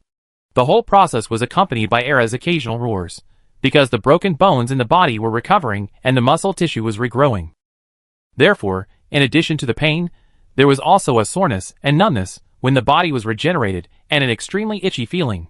This also made Shinyu a little bit amused. This guy didn't say a word when he was injured, and he wouldn't say a word even if he died in battle. In the end, he couldn't stand the itchy feeling brought by the recovery of his body. He was really a typical ticklish person. It took too much time to treat Era, and almost more than an hour of continuous input of healing energy was used to cure this kind of broken bone regeneration and muscle growth injury. Chapter 927. In fact, the injuries they suffered were very comprehensive, so they were the most laborious. If it was just a broken hand or foot, it would take at most 2 minutes to heal. But not only did they have broken hands and feet, but even more frighteningly, even bone fragments pierced out of the muscles. Their internal organs were also severely damaged, and many important organs were almost broken. To be honest, it was beyond Chunyu's expectation that they could hold on, and not die immediately. After being healed, Era jumped up from the ground in a hurry, turning left and right on the spot, as if constantly chasing his tail. Actually, this guy was checking his own body. Checking if there were any injuries that were missed. The treatment was not in place. Chinyu stroked his forehead and rolled his eyes helplessly. As a healer, how could he not know the injuries on his body? Was it necessary for him to observe left and right like this? Treating the injuries of two guys at the same time was also a terrible consumption of Chunyu's healing energy. Because their injuries were very serious this time, almost half of their feet had already entered hell, but they were pulled back by Chinyu. Moreover, he was completely cured in just 1.5 hours. Chinyu did not stop for a moment, and the limited healing energy in his body was also consumed. Even in the last half an hour of treating Era, the healing energy was exhausted. Chinyu was constantly overdrawing the power of his body cells, and constantly replenishing the healing power. This is equivalent to Chinyu using his own life in exchange for Era's name. Therefore, when Chinyu finished the treatment, the sequelae immediately became apparent. His face gradually turned pale, his body couldn't stop shaking slightly, and beads of sweat the size of beans kept rolling down his forehead. This was a sign of excessive consumption of physical strength, just like a fat otaku who didn't exercise for a long time suddenly ran a 100-kilometer long-distance race. This reaction would occur when the body's energy couldn't keep up with the consumption. In this case, it is best to replenish some water first, then rest enough and eat some easily digestible soft food. When Fengying and Era saw Chinyu's abnormal state, they screamed in panic. But they had no other options, and they didn't even know what happened to Chinyu. Was he attacked by the black python and his injuries hadn't recovered yet? The two guys were helpless, and could only circle around Chinyu anxiously. Chinyu also knew the condition of his body. In his current condition, he could only stop and rest to replenish his strength. Only when the body's functions were fully restored would the situation gradually improve. But Chinyu had no other options. Otherwise, this would definitely be a great opportunity to kill the black python, since the black python has not recovered from its injuries yet. However, Chinyu's physical problems cannot be solved in time, so this great opportunity to kill the black python will be wasted. Alas, the destiny is not in my hands. Chinyu could not help but sigh, and had to give up this opportunity. Don't worry, I'm fine. I'll be fine after a rest. Chinyu explained his situation to Fengying and Era, and comforted them not to worry. Then Chinyu closed his eyes, and rested for a while. Let the tense body cells gradually relax. When the trembling in his body finally disappeared, his muscles gradually relaxed. Only then did Chinyu get up and return with Fengying and Era from the original route.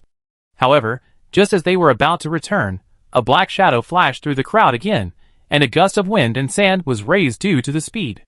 The black shadow was very fast, and its body was long and thin, also in the shape of a snake. This scene scared Fengying and Era. They thought that the black python had recovered and caught up with them again, so they hurriedly stood in front of Chinyu and took a defensive posture. But their worries seemed a bit redundant, because the sound stopped not far away. The long pink tongue kept swallowing and spitting, making a hissing sound from time to time. The two guys looked closely, and found that it was Shi-Er who finally arrived. Originally, Shi-Er and Chinyu were searching for the black python separately. Shi-Er's search direction was just opposite to here, so when Qin and his team started a battle with the black python, Shi was not aware of it. As laboratory creatures, when Qin and his team stimulated all the strength of the black python's body suddenly swelled up. At that time, the black python's aura was the strongest. This moment was clearly noticed by Shi, who was searching in the distance. Shi even felt the hidden anger in it. The black python would not release its aura for no reason. It must have encountered some special situation to arouse such strong anger. And the only one who could make the black python so angry and helpless was Qin and his team. Because he was afraid that Qin and his team would be in danger, Shi tried his best and ran all the way from a distance. But no matter how fast it was, it could not match the fighting speed of Qin and his team. When the battle ended, Shi also lost his sense of the black python. It could only judge their location based on the approximate direction and kept searching everywhere. Finally, God paid off. Soon after it arrived at the swamp, it found the seriously injured Qin sitting there to rest. After finding Qin and the others, Shi turned into a gust of wind and ran over quickly, but Feng and Era mistook it for the black python and hurriedly became alert. Qin was not panicked, because he knew that the black python was no less injured than them, and it was impossible for it to catch up so easily. Moreover, the direction it came from was opposite to the direction the black python escaped from, so he concluded that this black shadow was not the black python, so it could only be Shi. After seeing that it was Shi coming, Feng let down his guard and walked forward slowly with Qin. Seeing Qin so weak, Shi instantly understood that Qin must have been injured in the battle, and now had to go back for treatment. After asking Qin, Shi realized that they had just encountered such a huge crisis. Because he was worried that the black python would chase him again, Shi decided to escort Qin and his team back to the shelter. But his suggestion was rejected by Qin. Qin knew this guy too well. The reason why he suggested escorting him back to the shelter was that he was worried that he would be attacked by the black python if he stayed here. Shi's fear of the black python was imprinted in his bones.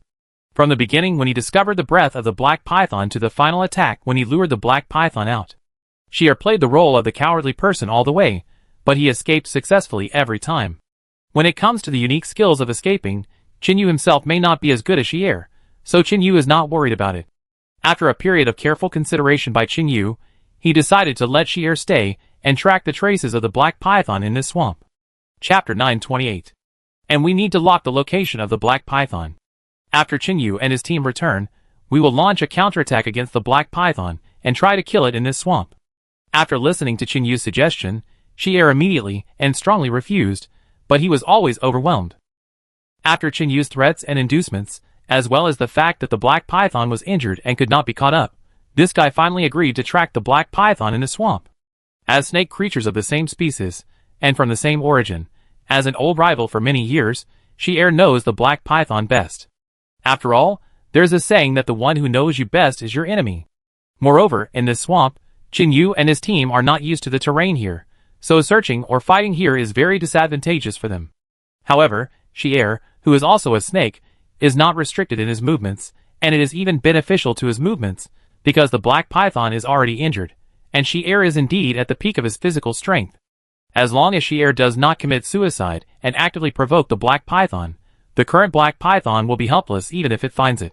Afterwards, Feng and Era escorted Qin back from the swamp. Because Qin looked very weak, in order to avoid unnecessary worry for Ling Qing, Qin did not plan to return to the shelter. Instead, he returned to his newly built Suehu residence, where he would hide for a while, and wait until his injuries recovered before dealing with the black python. The speed was very fast when tracking, but it was several times slower when returning. This was because Qin was weak, and could not move quickly at all. Feng and Era were originally going to carry Qin on their backs, and set off together, but Qin was too heavy, so their speed slowed down a lot after they carried him on their backs. Moreover, predators like them are not suitable to be mounts at all, because their backs are full of muscles and uneven bones, which hurt Qin. And the most important factor is that although they have strong hunting power, but their ability to carry people with their bodies is really not very good.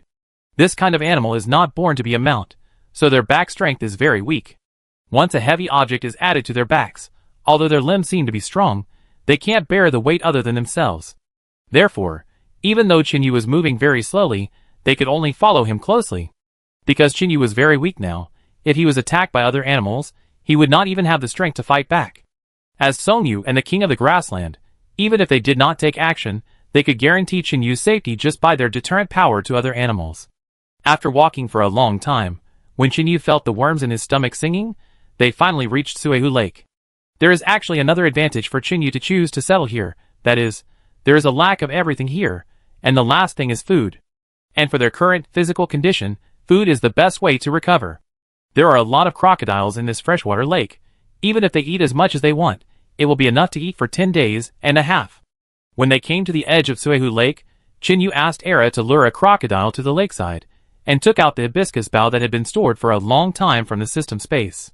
He used up all his strength to pull the bough, which could be easily pulled to the full to half. But even if only half of it was taken, the attack power was amazing, and it was easy to kill a crocodile. Qinyu aimed at the fat crocodile that was chasing Era. This fat guy was their lunch today. Swish! Qinyu pulled the bow with all his strength and shot the arrow. The distance was not far, and the arrow pierced the crocodile's head steadily. The crocodile that was chasing Era with all his strength did not expect that someone would hide beside and shoot a cold arrow. He was shot through the brain without paying attention and died tragically on the spot. Although the crocodile was dead, its nerve reaction had not disappeared. The intense pain before death made it twitch and twist and struggle constantly. Seeing this, Era ran over and bit the crocodile's twisting tail and dragged it directly to Qinyu's side. Qinyu did not intend to deal with it here. After all, this crocodile was too close to the lake, and it was easy to attract attacks from other crocodiles. He asked Era to take the crocodile all the way to Kwahuju, and only after he arrived at the river did he deal with the body of the crocodile. The crocodile looks huge, but its meat is very tender and rich in nutrients, which is a good supplement for Qinyu's body. Time is urgent. Qinyu is too lazy to grill it carefully, and directly cuts the crocodile into several large pieces, and throws it directly on the wire mesh he carries with him. Then he took out some seasonings from the system space, and sprinkled them on the crocodile meat while constantly turning it. Although this roasting looks very rough, it does not affect the delicious taste of the crocodile meat. Under the constant licking of the flames, the originally tender crocodile meat gradually turned golden and crispy, and waves of fragrance emanated from it, attracting Qinyu's appetite. Regardless of the fact that the crocodile meat on the fire was hot, Qinyu directly picked up a piece and stuffed it into his mouth. As if he had been hungry for several lifetimes, Qinyu ate the crocodile meat piece by piece. Although the barbecue crocodile meat this time did not look good, the taste was quite original, retaining the freshness and fragrance of crocodile meat. As soon as it entered the mouth, a burst of exciting taste bloomed on the taste buds, making Qinyu unable to help but eat it again and again. This is because his body urgently needs external energy. Because he has consumed too much physical strength, his body now accepts all energy. Because it is what the body needs, Qinyu feels that it tastes better and better. As Qinyu eats the crocodile meat into his stomach, his strong digestive ability quickly breaks down the crocodile meat into the energy needed by the body. Qinyu feels warm in his stomach, and a stream of energy keeps emanating from his abdomen, which soon flows through his whole body. Qinyu kept eating, his body became weaker and weaker, and his strength gradually recovered.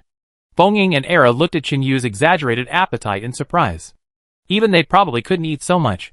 Although this crocodile was not the largest, it was at least 200 kilograms. After skinning and removing the internal organs, it still weighed 180 kilograms.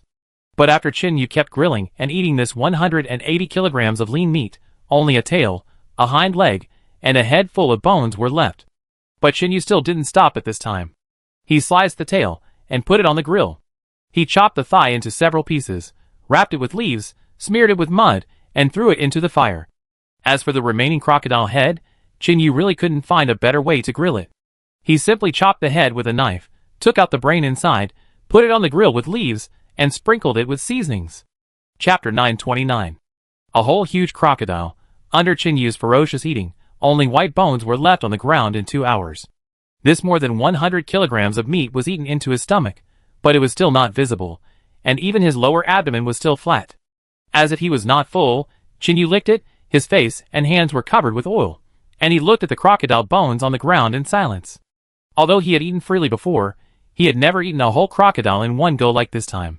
This also gave him a new understanding of his appetite, because even after eating a crocodile, he only felt 8/10 full. Thinking of all the crocodile meat just now, that he had eaten it all by himself, Bongying and Era just looked at him eagerly, without even gnawing a bone.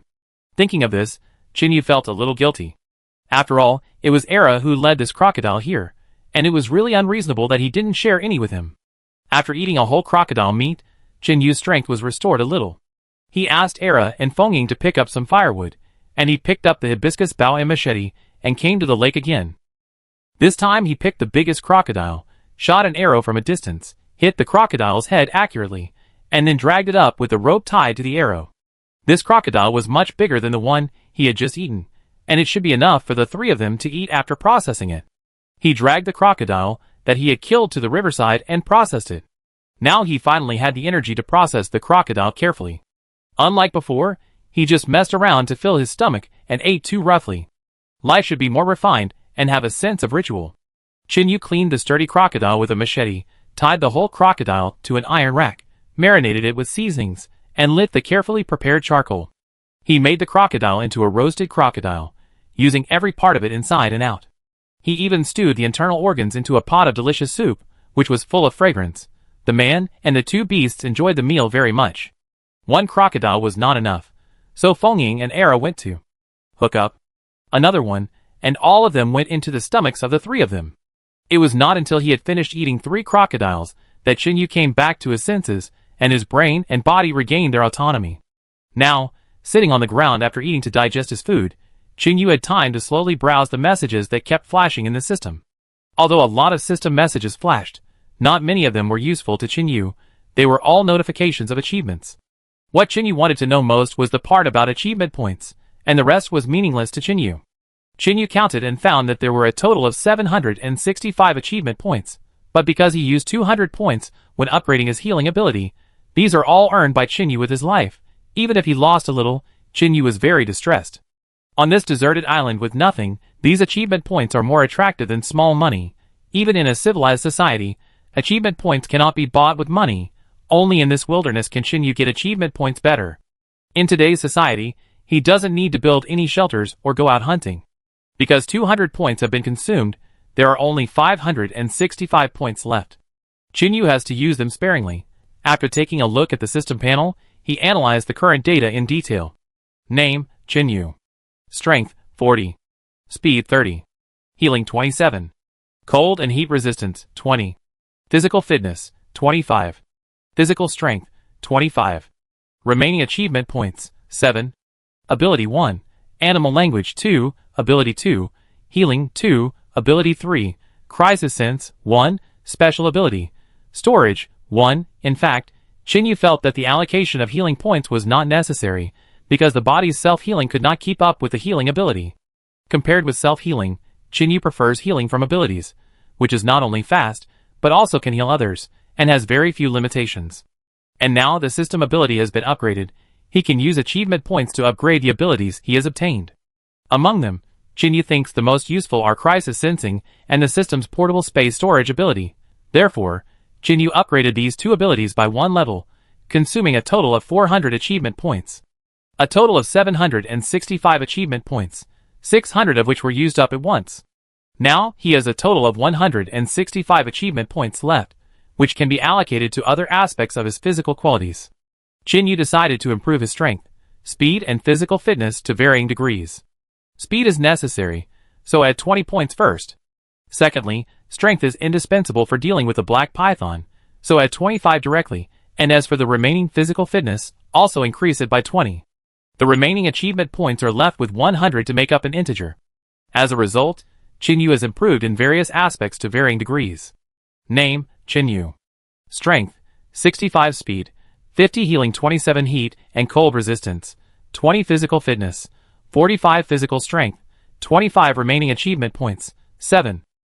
Ability 1, Animal language, 2, Ability 2, Healing, 2, Ability 3, Crisis sensing, 2 sub, Special ability, Storage, 2, Qin Yu's own physical fitness has been greatly improved, and it is a world of difference compared to the past.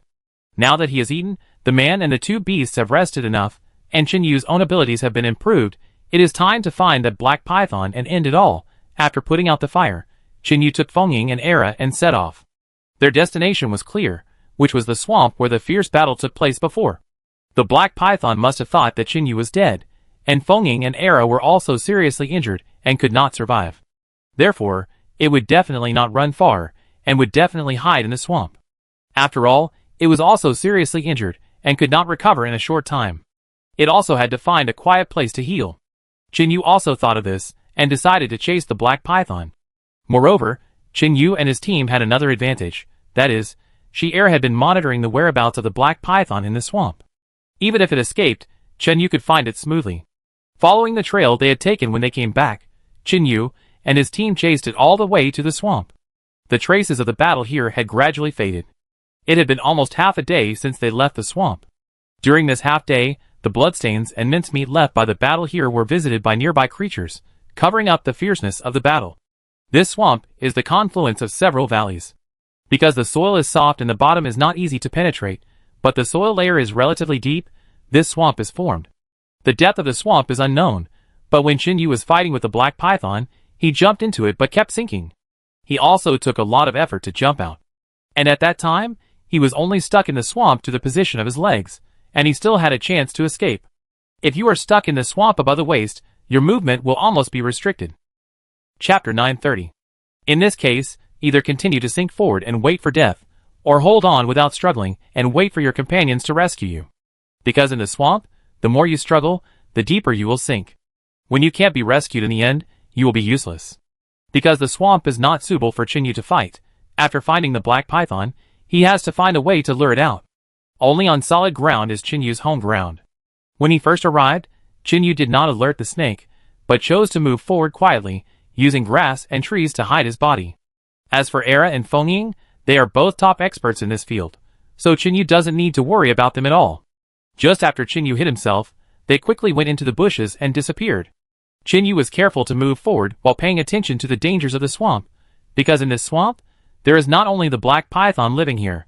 In such a large swamp on an island, it is very likely that various powerful species that make people despair live here. Although Chinyu is not afraid of the threat of these things with his current strength, you have to know that this is a swamp, not his home ground. Chinyu searched for various traces left by Shi-Er, and groped his way forward in the swamp. From time to time, huge bubbles would appear in the swamp, or a mass of mud would roll around, but it was hard to see what was inside. The black python had a good plan. It took advantage of its length to move freely in the swamp and chose to settle here. The intelligence of that thing was extraordinary, and it had already realized that Chinyu could not move freely here. Due to the danger of the swamp, it may have chosen this place to use the terrain to find a way to retreat. Like the black python, Shi-Er can walk freely in this swamp. But he also has to pay attention to the dangers in the swamp. After all, although he is powerful, he is not as powerful as the black python. And Shi-Er has always been a coward. Even if he has an advantage, he walks timidly, and dares not move forward boldly. Because Chinyu found various traces left by Shi-Er nearby, all of which showed his caution and carefulness. Only such a guy could survive until now, when all other experimental creatures died, Chinyu maliciously guessed. With the guide left by Shi-Er, Chinyu quickly reached Shi-Er's location. I saw this guy carefully perched on a tree trunk, and the dark tree trunk in the swamp merged with his figure, looking like a tree trunk. Being able to disguise himself to this extent, Shi-Er is also a talent. Chinyu had to be convinced. Bang! Chinyu then broke a branch from the tree and threw it at Shi-Er, making a slight sound. As a result, Shi-Er was frightened and immediately tensed his body, raised his head in the wind and looked around, his eyes showing his vigilance and caution. Stupid, I'm here. Seeing that Shi-Er looked around and didn't find him, Chinyu had to remind him, lest this guy sense danger and run away because he didn't find him. Hiss, Chinyu, is that you? Where are you? After hearing Chinyu's voice, Shi-Er finally put his mind at ease, and looked towards the place where the voice came from with a little excitement. Because Chinyu was hiding in the branches and leaves at the top of the tree, Shi-Er did not find Chinyu's figure. But it also has its own way. The long snake tongue keeps swallowing and spitting, using its sensitive tongue to detect the smell of Chinyu in the air. Therefore, when Chinyu did not show up, Shi-Er found it, and quickly crawled towards Chinyu. Shi-Er was very fast in the swamp, almost comparable to the top speed of an ordinary electric car on a flat road. He kept twisting his body, causing waves of water in the swamp, and the mud rolled to both sides. Shi-Er came to the tree where Chinyu was hiding, looked up, and then quickly climbed up the tree. Oh my god, you found me so quickly? I think I hid well. Chinyu seemed a little surprised that Shi-Er could find him so quickly. After all, he still had some experience in hiding. But he didn't expect Shi-Er to find him so quickly, which made him a little worried. What's the matter? The three of you have such a strong smell and emit strong heat, so people can easily find you. Shi'er thought it was normal, because he was a snake, so shouldn't he be able to find them? Otherwise, how should snakes hunt?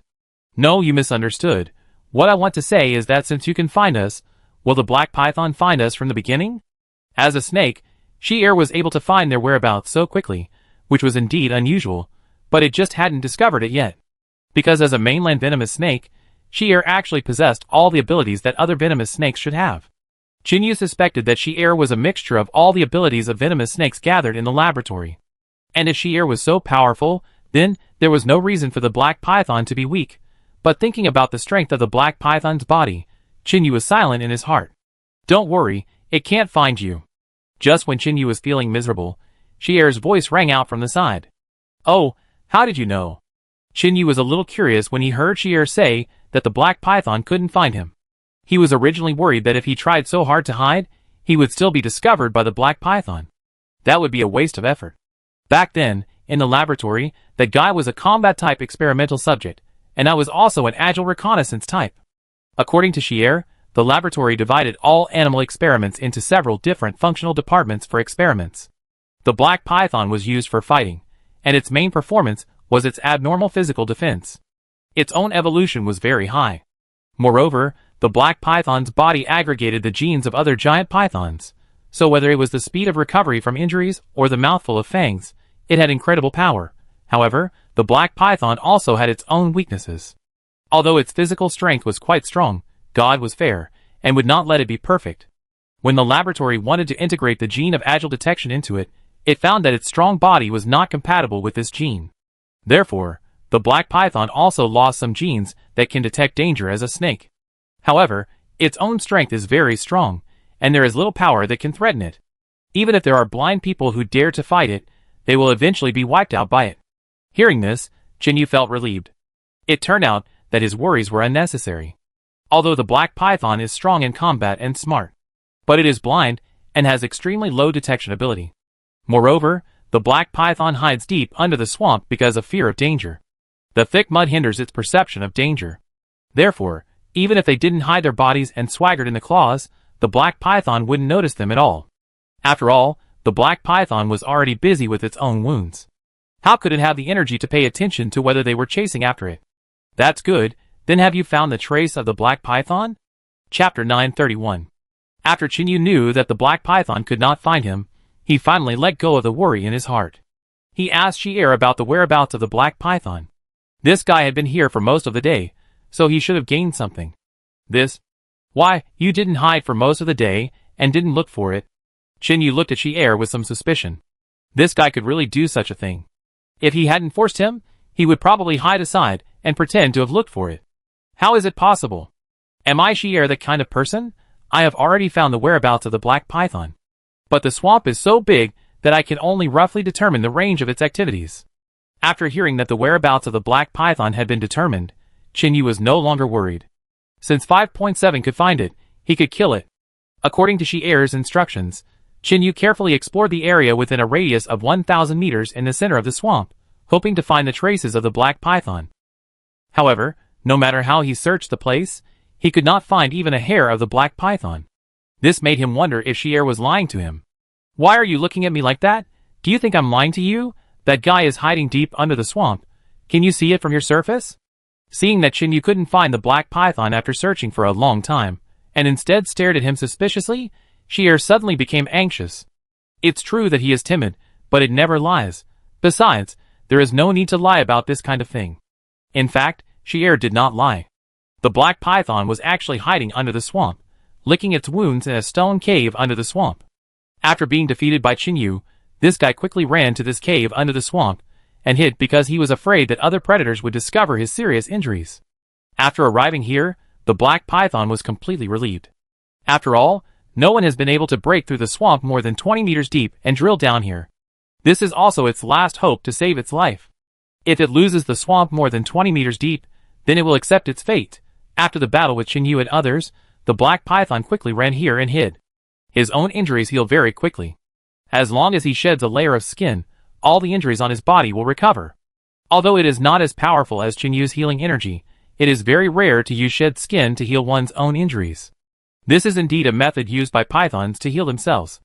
I didn't expect that this python would actually have it. After listening to Qinyu's words, Qinyu did realize that the black python was underground, and he had no way to deal with it.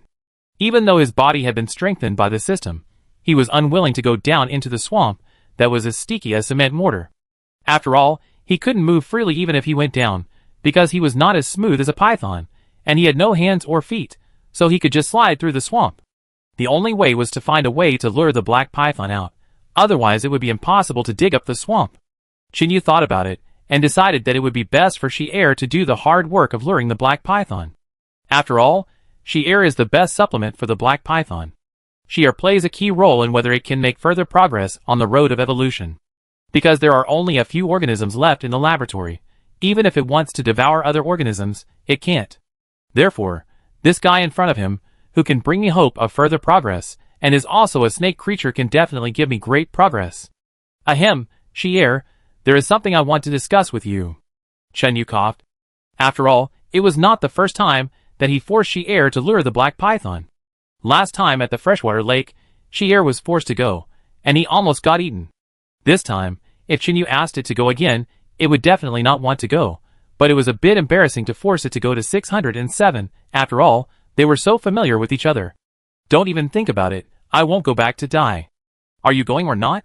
If you don't go, I will feed Ban and cook meat every day, and you will drool at the sight. No, I won't go even if you kill me. Okay, then I can only kill you, and use the snake meat to catch big fish.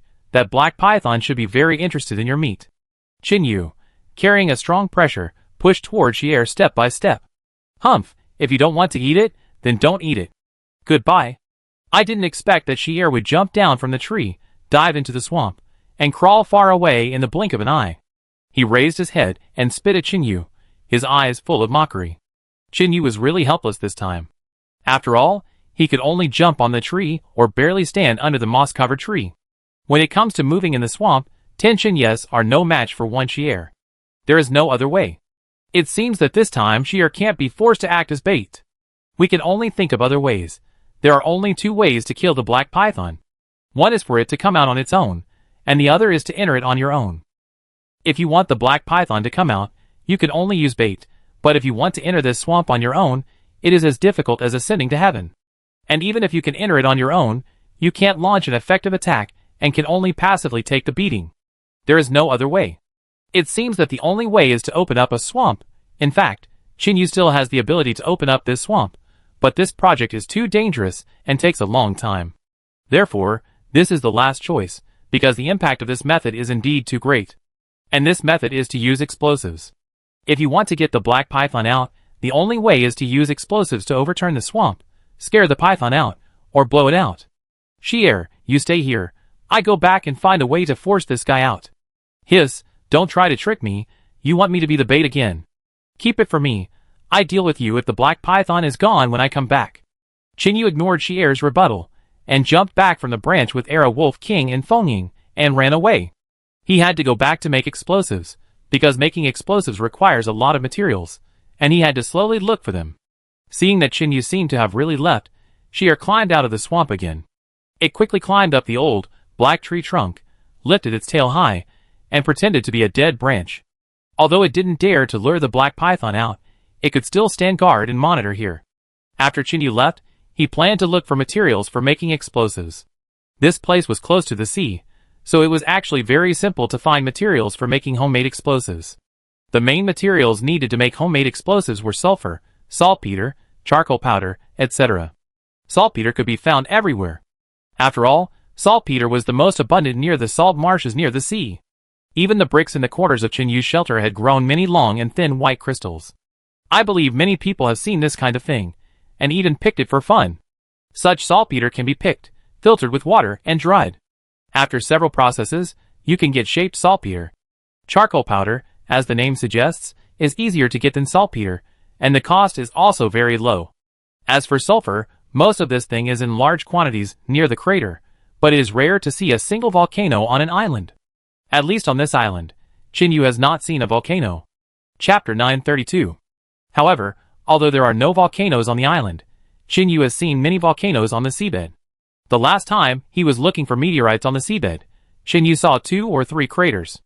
If he wanted to find sulfur, the best way was to look for it on the seabed. Because it is the most difficult to get sulfur, Chinyu planned to find it on the seabed first, and then slowly make other materials. After leaving the swamp, Chinyu let Fengying and Era leave separately, and he went to find the materials for making flames. Due to the limitation of personal ability and materials, Chinyu could only make the most primitive black gunpowder. This kind of gunpowder is not very lethal, but it is the only way Chinyu can think of. When Chinyu returned to the shelter, Ling Qing was feeding the sheep. Now, the two little goats have grown up and started to eat grass by themselves, and rarely drink breast milk. And goat milk has become Chinyu and Ling Qing's breakfast milk most of the time. Although the mother goat is not willing, the sheep has to bow its head under the eaves. After Chinyu took a little goat and prepared to roast it whole, the mother goat readily agreed to provide Chinyu and his friends with sufficient goat milk every day. Therefore, Chinyu and Ling Qing have now eaten dairy products, and even tried to make cheese with goat milk. I don't know if they can succeed. If it doesn't work, try making yogurt. After all, you need some snacks to kill time. Chinyu and Ling Qing finished the housework together, and then took Ling Qing to go out to sea. Although it was already the coldest time of the year, the seaside was still very beautiful. Snow-white waves surged from the sea, hitting the rocks on the coast fiercely, knocking out fine powder and snowflakes. After arriving at the beach, Ling Qing waited on the shore, while Chinyu went to Songyu, where he collected small boats. Last time, he put the porcelain antiques into space on the boat, and this time he could take the opportunity to take them back to the system space. Because he hadn't been out to sea for a long time, and everything was withering in winter, the boat was full of various dead branches and rotten leaves. There were even a few small animals that made nests in the boat to avoid the invasion of wind and snow. This scene made Chinyu laugh and cry. These little guys really know how to find a place. This free house is not cheap. Fortunately, there were no rodents, otherwise the boat would not be saved. Put a few small animals on the ground and cover them with leaves. Then Chinyu cleared the dead branches and leaves on the hull, picked up the boat with both hands and walked out. After the system was strengthened again, Chinyu's physical fitness was greatly improved. It was not difficult to pick up the boat with a dry wooden board. Wow, Chinyu, you can actually lift this boat. You are too inhuman. Ling Qing was shocked to see Chinyu actually lift the boat out, as if he had seen something extraordinary. Chinyu's strength has indeed increased, and lifting this boat is not a problem, but the most basic humility is still necessary. What's the big deal? The wood of this boat is dry. It's not very heavy. You should be able to push it if you try. Chinyu put the boat down and let Ling Qing try to push it. She found that the boat was not very heavy. She pushed it lightly, and it moved forward a long distance. Seeing that she could push the boat, Ling Qing jumped up with joy, but she didn't see Chinyu's right hand on the side of the boat, silently exerting force. Chinyu looked at Ling Qing's joy and smiled gently, but didn't say anything. Chinyu pushed the boat into the sea. The sea breeze was not strong today, and Ling Qing, who was wearing thick animal skins, felt that the temperature was relatively suitable. Today, Chinyu brought Ling Qing out. Although the main purpose was to find some sulfur in the crater, he also came to catch some seafood to satisfy his craving. They hadn't been to the sea for a long time, and hadn't eaten seafood for a long time. Even Chinyu was a little greedy. Boston lobster tasted delicious. Paddling the boat all the way, admiring the winter sea view, it didn't take long for them to reach the sea area where they searched for meteorites last time. After lowering the anchor and fixing the boat on the sea surface, Chinyu took off his clothes, filled the airbag he brought with air, put on fins on his feet, and prepared to go into the water. The sea water temperature in winter is not high, but after soaking in the water, you don't feel cold, but instead feel refreshed. Chinyu's own resistance is already very strong. Although the sea water is still relatively cold for ordinary people, Chinyu did not feel the low temperature. When he was about to come to the beach, he called the killer whale Jingjing from the bottom of his heart. It happened that the killer whales were hunting in the sea area passing by the island today, and were gathering not far away. They could come to help. After entering the water, Chinyu soon saw a big crab squatting in the coral. This is a giant spider crab with long legs and amazing defense. It is even known as a killer crab. From this point, we can see the danger of this crab. Chinyu swam over quietly. Taking advantage of the spider crab's inattention, he grabbed its forelimbs, and with a slight force of his hands, the entire claw was broken off. The frightened spider crab immediately panicked, and then waved the other claws, and the iron spear-like claws stabbed towards Chinyu's body fiercely. Pediatrics? Faced with the spider crab's desperate behavior, Chinyu didn't care at all, and reached out to grab another leg and broke it hard.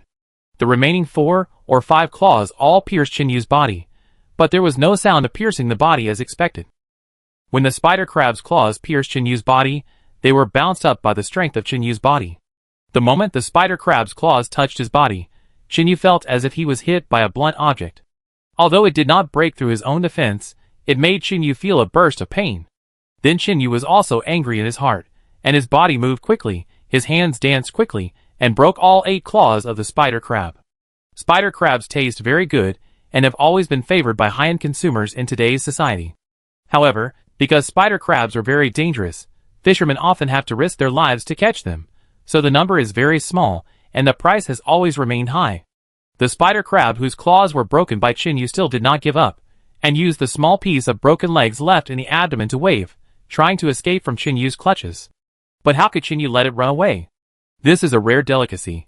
Compared to Boston lobsters, this spider crab tastes more appealing. Each of its long claws is filled with a lot of fresh and delicious crab meat. This crab meat is very tender, and in large quantities, unlike other freshwater crabs that can only be eaten in small bites, which is not satisfying at all.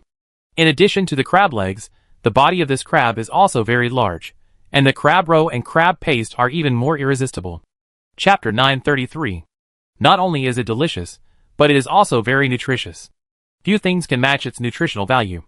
Chinyu broke the spider crab's legs into several pieces and put them into his pocket, then tied the crab's body with a rope and tied it around his waist. Walking forward, Chinyu was going to look for a few more seafood not far ahead. Although the spider crabs were very large, Chinyu's appetite was not comparable to that of ordinary people. You know, Chinyu is a werewolf who can eat a crocodile in one meal, so even if he eats 10 spider crabs, although the idea is very full, the reality is too skinny. How can spider crabs be so easy to find? Chinyu continued to move forward. Giant spider crabs like the one just now are rare in modern society. It is also because of this wilderness island that such a large spider crab exists. The key is outside. It is impossible to think that such a large one would be caught and eaten. The seawater is blue and deep. Groups of small fish looking for bait passed by Chinyu quickly. Chinyu's eyes were attracted by a bulge in the sand on the ground, and he stared at the fine sand on the seabed. Because just now, he saw something unknown bounce up from the ground, shoot into the school of fish and snatch away a small silver fish, then quickly drill into the sand and disappear. Chinyu was a little curious. There is such a predator in the sea, but it is a little smaller. Swimming over gently, Chinyu poked the slightly protruding sand pile with a wooden stick in his hand. Swish! When Chinyu poked with the stick, the little guy hiding in the sand bounced out in an instant and quickly drilled into the coral reef behind. This time, Chinyu finally saw clearly this little guy who could hunt. It turned out to be a relatively large green mantis shrimp, about 20 centimeters long. I didn't expect that these mantis shrimps would actively hunt small fish on the seabed. Outside, many people with better financial conditions like to keep mantis shrimps as ornamental pets. The red and green shell, coupled with the colorful tail color, looks extremely beautiful. However, this beautiful little thing is not an easy master to get along with, because it is born with a pair of compound eyes, which can see many invisible lights in the water, and has a bad temper. Therefore, many people who put mantis shrimp in ordinary fish tanks have suffered a big loss. That is, mantis shrimp always break the fish tank and escape. And mantis shrimp is also a relatively dangerous animal, because its front claws are very powerful, and the end of the claws is sharp, like a bullet. And this little guy ejects the front claws very quickly, and with great force. Someone once tested that the power of the front claws of mantis shrimp is even comparable to the power of a bullet fired from a small caliber pistol. Therefore, you must not catch them with your hands, otherwise, you may end up in the hospital if you get hit by a punch. Once a scientist wore protective gear to catch mantis shrimp, but his fingers were broken. From this, we can see how dangerous mantis shrimp is. This was caught with protective gear. If anyone dares to try it with bare hands, it is probably because the internet speed of a hospital is very fast, and they want to use it. The farmed mantis shrimp is very delicate, and has very high requirements for both water temperature and water quality. If you are not careful, it will be killed and eventually can only be served on the table. But the general mantis shrimp tastes pretty good, and is rich in various proteins and phosphorus needed by the human body, which is very suitable for supplementing nutrition. Fortunately, Chinyu did not catch the mantis shrimp directly with his hands just now, otherwise his fingers might have been injured now. Even though Chinyu's body has been strengthened several times, it is impossible to catch a bullet with bare hands, And the mantis shrimp is a guy with strength comparable to bullets, so Chinyu dare not catch it with his hands. However, no matter how powerful it is, it can never defeat human wisdom. Chinyu threw the small wooden stick in his hand aside, and pulled out a machete from his waist. Using a machete to deal with such a small mantis shrimp always makes Chinyu feel like using a telephone pole to pick teeth, which is a waste of talent. A great man once said, "No matter whether the cat is black or white, the one that catches the mouse is a good cat." The same is true, no matter whether it is a kitchen knife, a hatchet or a sickle, a good knife is the one that can work at a critical moment. Chinyu's machete can achieve success, so it is also a good knife in theory. Now, this good knife is holding a green mantis shrimp tightly against the coral reef. Chinyu attacked from behind with a machete, and after pinning down the mantis shrimp, he reached out to grab it and admire it carefully. When he was outside, he had only seen this kind of cuteness in other people's homes, or in documentaries about the animal world. He didn't expect that it would feel pretty good when he watched it up close. Chinyu's knife had already pressed down the mantis shrimp's body, so now the little guy couldn't turn around at all. So Chinyu directly lifted it up, like grabbing a snake by the 7 inches. Chinyu just picked it up, but he thought that this little thing was quite powerful, and it kept struggling in his hand, trying to break free from Chinyu's control. The pair of claws growing in front of its abdomen kept waving, and its body kept bending and ejecting backwards. If Chinyu hadn't caught it, it would have been able to fly several meters away in an instant with the power of the ejection. However, in Chinyu's iron-like hand, it had no chance to escape. I have always heard that the front claws of this thing are very powerful. Chinyu was a little skeptical at first, but now he believes it. Because when Chinyu put the mantis shrimp in front of a coral reef, this little thing actually broke a small piece of the coral reef with one punch.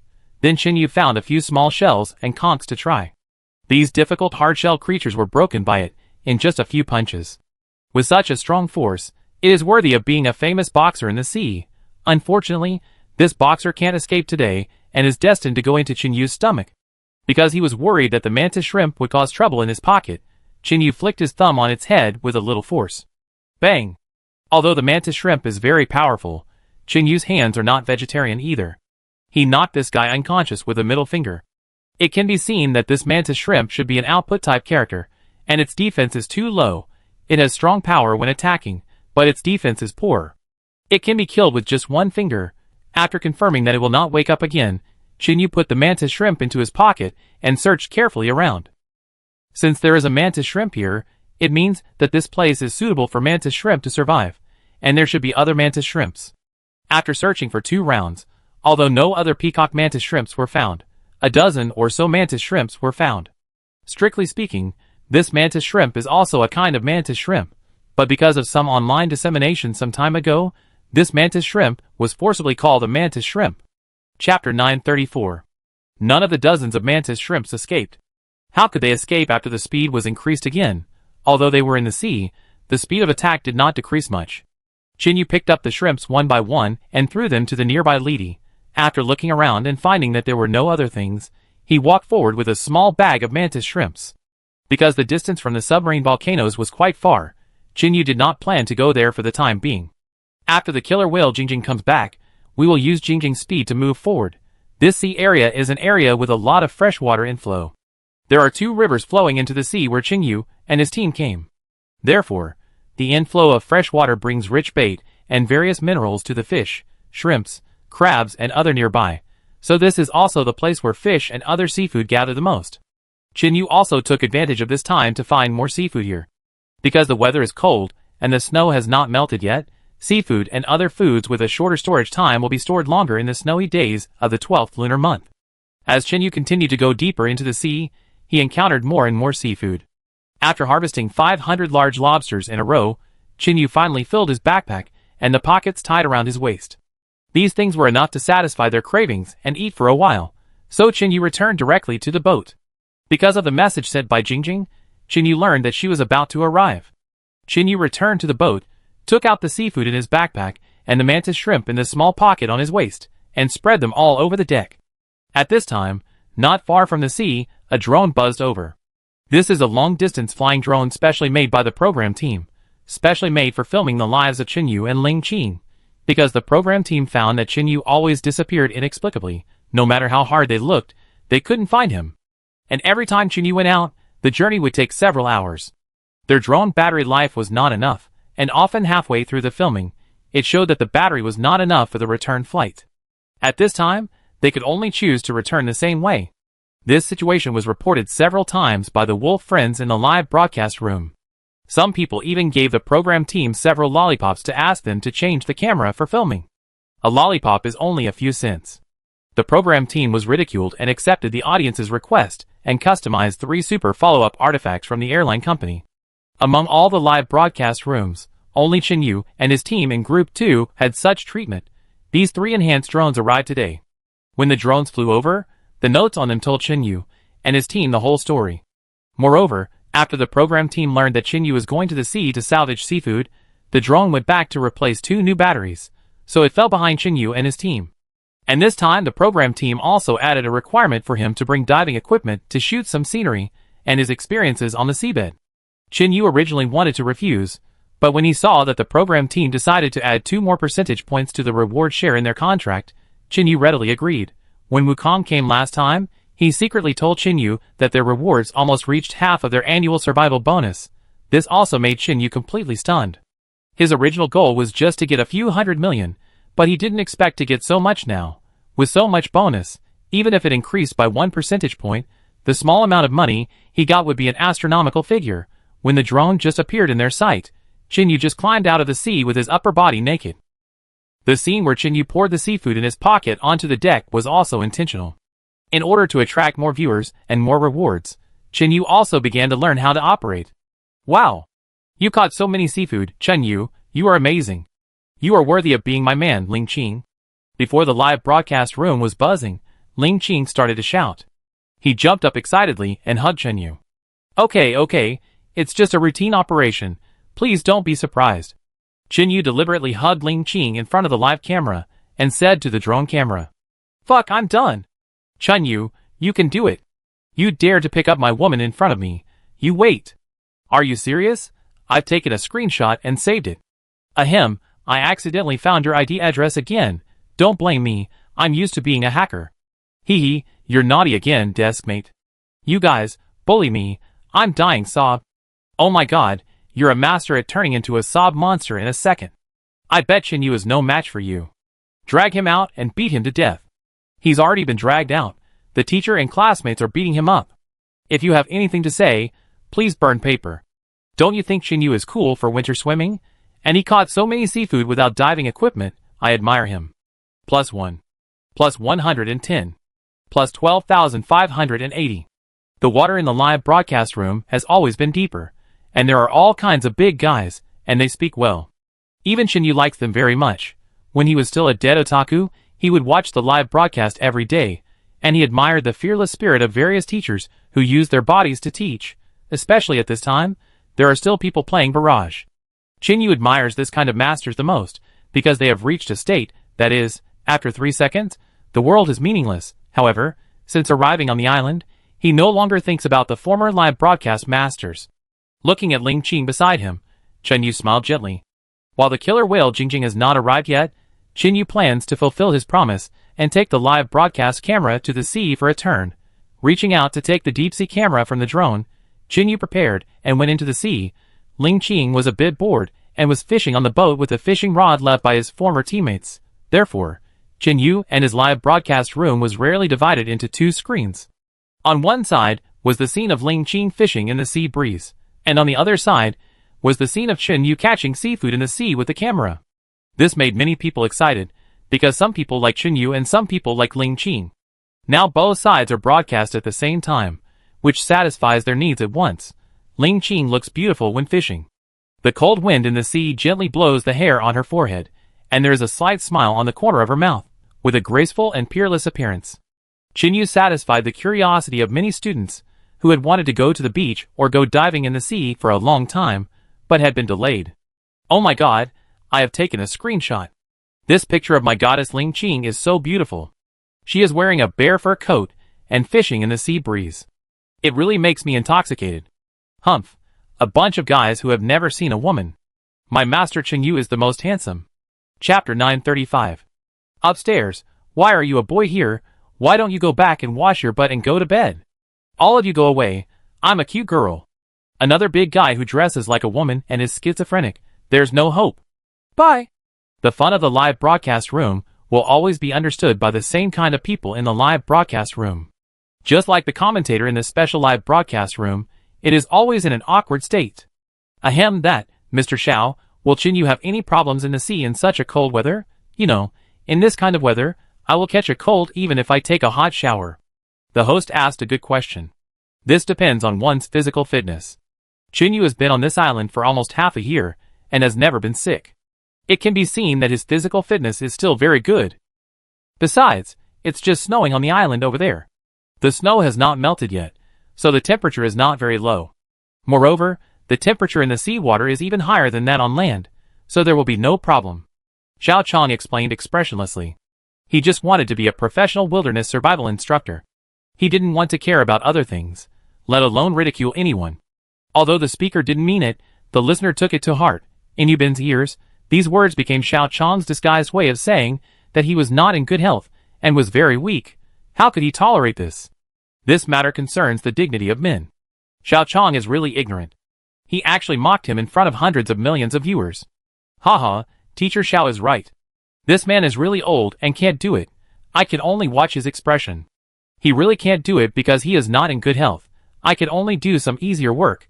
People can't refuse to accept old age. As a host, how can Yubin's eloquence be bad? He can make puns and witty remarks, and Xiao Chong still had no expression on his face, and even lay back, closed his eyes, and rested on the sofa. This made Yubin's punch seem to hit cotton, soft and powerless. Xie Tingting on the side seemed to see the conflict between them, but as a woman, she rationally chose not to interrupt, but sat on the mountain and watched the fight, enjoying the show. Yubin's counterattack seemed a little weak, but he also understood that this was not a place for quarreling, but a live broadcast room for commentary on wilderness survival. Therefore, Yubin quickly stabilized his emotions, and turned to look at Xie Tingting. Teacher Xie, what do you think of Chin Yu's body like this? Sorry, host Yu. I don't have any opinion on Chin Yu's body, but I do have some thoughts about Chin Yu's behavior. Yubin was so angry with the old man Xiao Chong that he even said the wrong thing, and made a big joke. Fortunately, Xie Tingting is smart, and turned Yubin's slip of the tongue into a joke in time. Haha, just a joke. I didn't expect Teacher Xie to be so humorous. So Teacher Xie, what do you think? Simply because of Xie Tingting's help, Yubin even became polite to her. Ahem, then let me talk about it. Just like Teacher Xiao said, the environment is one aspect, and physical fitness is another aspect, but the most important thing, I think, is the issue of personal will. It's very difficult to overcome the cold weather in such cold weather. Although there are many people who swim in winter every year, but Tingting Xie talked freely in the special live broadcast room. Many viewers who watched the program commentary felt that what she said made sense. On the other hand, Xiao Chong's popularity seemed to be a little lower. The audience in the live broadcast room was still amazed at Chin Yu's ability to hold his breath underwater, but when Chin Yu took out an oxygen bag from his waist, the live broadcast room was boiling again. They had seen Chin Yu often tie up the things made of the intestines and stomachs of this animal before, but they didn't quite understand its function. Many people even speculated that Chin Yu used this thing as a float or a lifebuoy. After seeing Chin Yu use it with their own eyes, they began to admire Chin Yu's wisdom. It turned out that this thing was used for breathing. Everyone has learned a lot. In this wilderness, anything can play an unexpected role. Chin Yu took the camera and swam in the sea for more than half an hour. He collected a lot of kelp and wild seaweed, and caught 2 big blue crabs and a big lobster. Chin Yu did not go deep into the seabed this time, because for ordinary people, Chin Yu has reached a depth that ordinary people need to bring diving equipment to barely reach. Now, the harvest is already good, and it is time to go back, holding the underwater camera in one hand, and the seafood and ingredients just found in the other hand. Chin Yu stepped hard in the water and quickly surfaced. Puff, huh? After Chin Yu surfaced, the live broadcasts originally opened on both sides were merged together, and Chen Yu and Ling Qing appeared on the same screen at the same time. Oh, Chin Yu, you scared away all the fish. You have to accompany me. During the half an hour that Chin Yu was in the water, Ling Qing spent a lot of effort to catch 2 fish, one big and one small, which was a decent harvest. Ling Qing's fishing appearance in the live broadcast room received many rewards and likes from wolf friends, more than Chin Yu's hard diving. Chin Yu put the underwater camera on the drone again, filled the air bag, put the backpack on his back, and jumped into the water again. Because just now, he had heard the call of the killer whale Jingjing. In order to cause unnecessary panic, Yu jumped into the water directly and swam over from the bottom of the water. Before the audience in the live broadcast room could react, Yu had already disappeared, causing another sensation. Oh my god, Yu disappeared again? Miss Ling Qing must be very lonely guarding the empty boat alone. I always wanted to accompany her. I just laughed. The sea is beautiful, but it is all water. Women are different. Ahem, puff. The person above successfully cured my 10-year-old facial paralysis. Thank you. Alas, in Yu's opinion, the sea still tastes better. What? They are so vicious, but you are jealous. It's a pity that Ling Qing is a woman you will never get. Why did you wake them up? Wouldn't it be better to let them dream for a while? Reality is so cruel. Why do they have to face it? They are still children. You don't even lean on the wall. I admire you. Although there was another storm in the live broadcast room, Yu didn't know. At this time, he was sitting on Jingjing's back, heading to the underground crater he found when he was looking for meteorites last time. The volcano here has erupted many times, and the magma flowing from the crater has long solidified into stone. But sulfur, a necessary item for synthesizing gunpowder, can still be found nearby. The 3 submarine volcanoes here are surrounded by a triangle, and they should share a common eruption channel, but on the surface, due to the pressure of seawater, they have become 3 eruption vents. Chapter 936. As the magma flows out, the vents gradually accumulate and eventually become 3 craters. After many eruptions, they form their current appearance. There are often many minerals in such places, and sulfur is one of them. Speaking of which, sulfur has many uses. Whether in rural areas or in cities, sulfur is an indispensable thing. In rural areas, people usually use sulfur to kill bacteria, or sprinkle sulfur around houses to prevent snakes. Snake prevention is most commonly used by people who camp outdoors, because campers are worried about being bitten by snakes, insects, rats and ants in the wild, so they often store a lot of sulfur. Sprinkling sulfur near the tent can prevent snakes, insects, rats and ants, and its pungent smell can effectively drive away nearby animals. In cities, most sulfur is used to make industrial products, such as sulfur soap, sulfur cream and the like. Most of them are commonly used in daily life, such as disinfection and sterilization, or to treat diarrhea symptoms, etc. But for Yu, this daily necessity has become a super weapon against wild beasts. Yu circled around the 3 craters, and found a few large pieces of soil and rocks, and dug them up directly. This kind of soil contains a lot of sulfur, which cannot be used just like that. It needs to be refined to purify the sulfur. These pieces of soil and rocks have the highest sulfur content that Yu has seen, because some pale yellow sulfur crystals have formed on their surface. After collecting a whole load of fish, Yu set off. Because Jingjing escorted him all the way, Yu quickly reached the boat. Oh my god, where did such a big killer whale come from? Goddess Ling Qing, run, the monster is coming. You just came upstairs. Don't you know if this big fish is Yu's pet? Silly kid who just got into it. Watch more replays later. Although it's the second time I've seen it, I'm still shocked. The fish is so big that it can't fit in one pot. Chaos on people? You dare to eat anything. Yu asked if you were afraid. Look, Yu got off the killer whale's back. Just now, he was sitting in the back and didn't notice. This guy actually used the killer whale as a mount. I admire you, Mobike. Without further ado, I give you 10 rockets. Take me out to play in the future. I'm your master. Give me 10 rockets. Don't watch the live broadcast properly. It's the most annoying thing to be hit with something. Rockets *10. Oh my god, how can we poor people live like this? Supercar *100. What? You have the money for 10 rockets, but you insist on brushing 100 in supercars. Do you think the numbers are too big and the screen time is too long? Do you believe I will give you 10,000 lollipops? After seeing Yu riding a killer whale back in the live broadcast room, a group of local tyrants started a reward relay game without saying a word. They kept brushing waves after waves, and they couldn't stop at all. Director Wang, good news, great news. At the door of the director's studio, Assistant Xiao Zheng ran in a messy outfit, panting with exhaustion. Xiao Zheng, haven't I told you many times that you should be calm? Why are you so anxious? Director Wang Yu looked at Xiao Zheng, who was holding the door frame and panting at the door, and said with a serious look, Ouch, my great director, you don't know. This time Yu's live broadcast room exploded. What? The live broadcast room actually exploded? What's going on? Why haven't I heard of such a thing before? Wang Yu, who was originally calm, couldn't sit still for a moment. He quickly climbed up from the chair. The live broadcast room exploded. How could this be? You know, for the sake of ratings, he spent a lot of money to customize 3 drones for the second group. It was to better film the life scenes of Chinyu and others on the deserted island. But he didn't expect that the live broadcast room exploded just after the 3 drones were in place. What went wrong? Oh no! It's not really blown up. It's the rewards from others that directly blow up the screen. The amount of rewards is really too large. Xiao Zheng finally breathed a sigh of relief and explained the matter to Wang Yu. It turned out that the live broadcast room was flooded with rewards, which is not a big deal, and the more rewards, the better. It's worth his money to personally customize 3 super drones for Chinyu and others. After listening to Xiao Zheng's report in full, Wang Yu was very happy, and the money he spent on these 3 drones was really not wasted. With just this wave of rewards tonight, the money spent on the 3 drones has almost been recovered. Wang Yu from the program team was happy, and Chinyu on the island was also happy, because he had collected enough sulfur this time. As long as these sulfur-containing minerals were refined again, he could get complete sulfur. Because the situation was urgent, Chinyu did not waste time broadcasting live on the sea, but asked Jingjing to quickly send Ling Qing and him back to land. The boat soon approached the shore, and Jingjing had already left. Chinyu took the seafood out of the boat, and pushed the boat into the bushes. The small animals that lived in the pile of dead leaves had already left.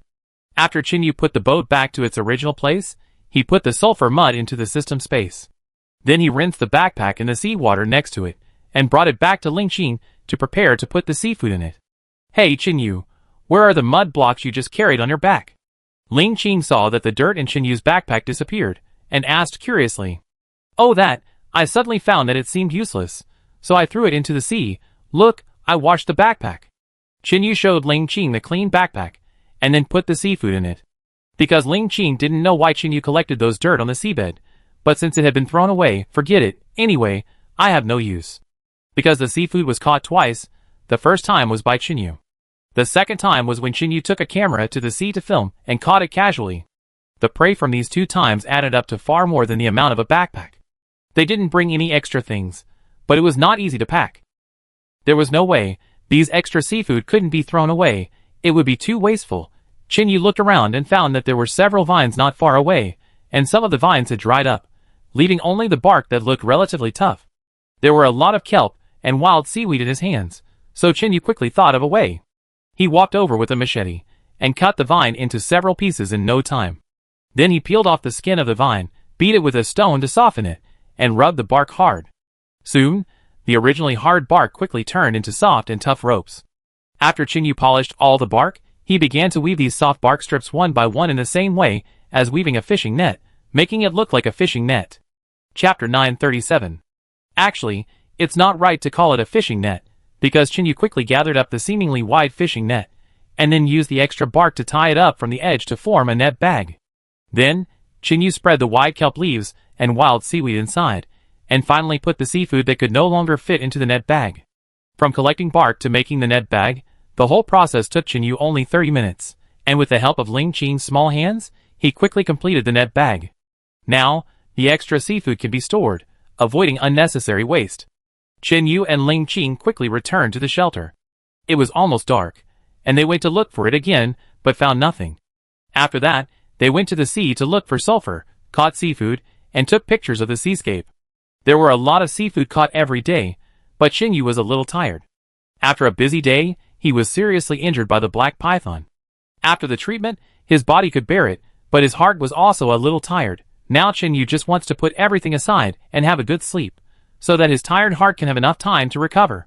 Although the healing ability is strong, it can only heal wounds physically, and it is powerless against the pain and fatigue from the heart.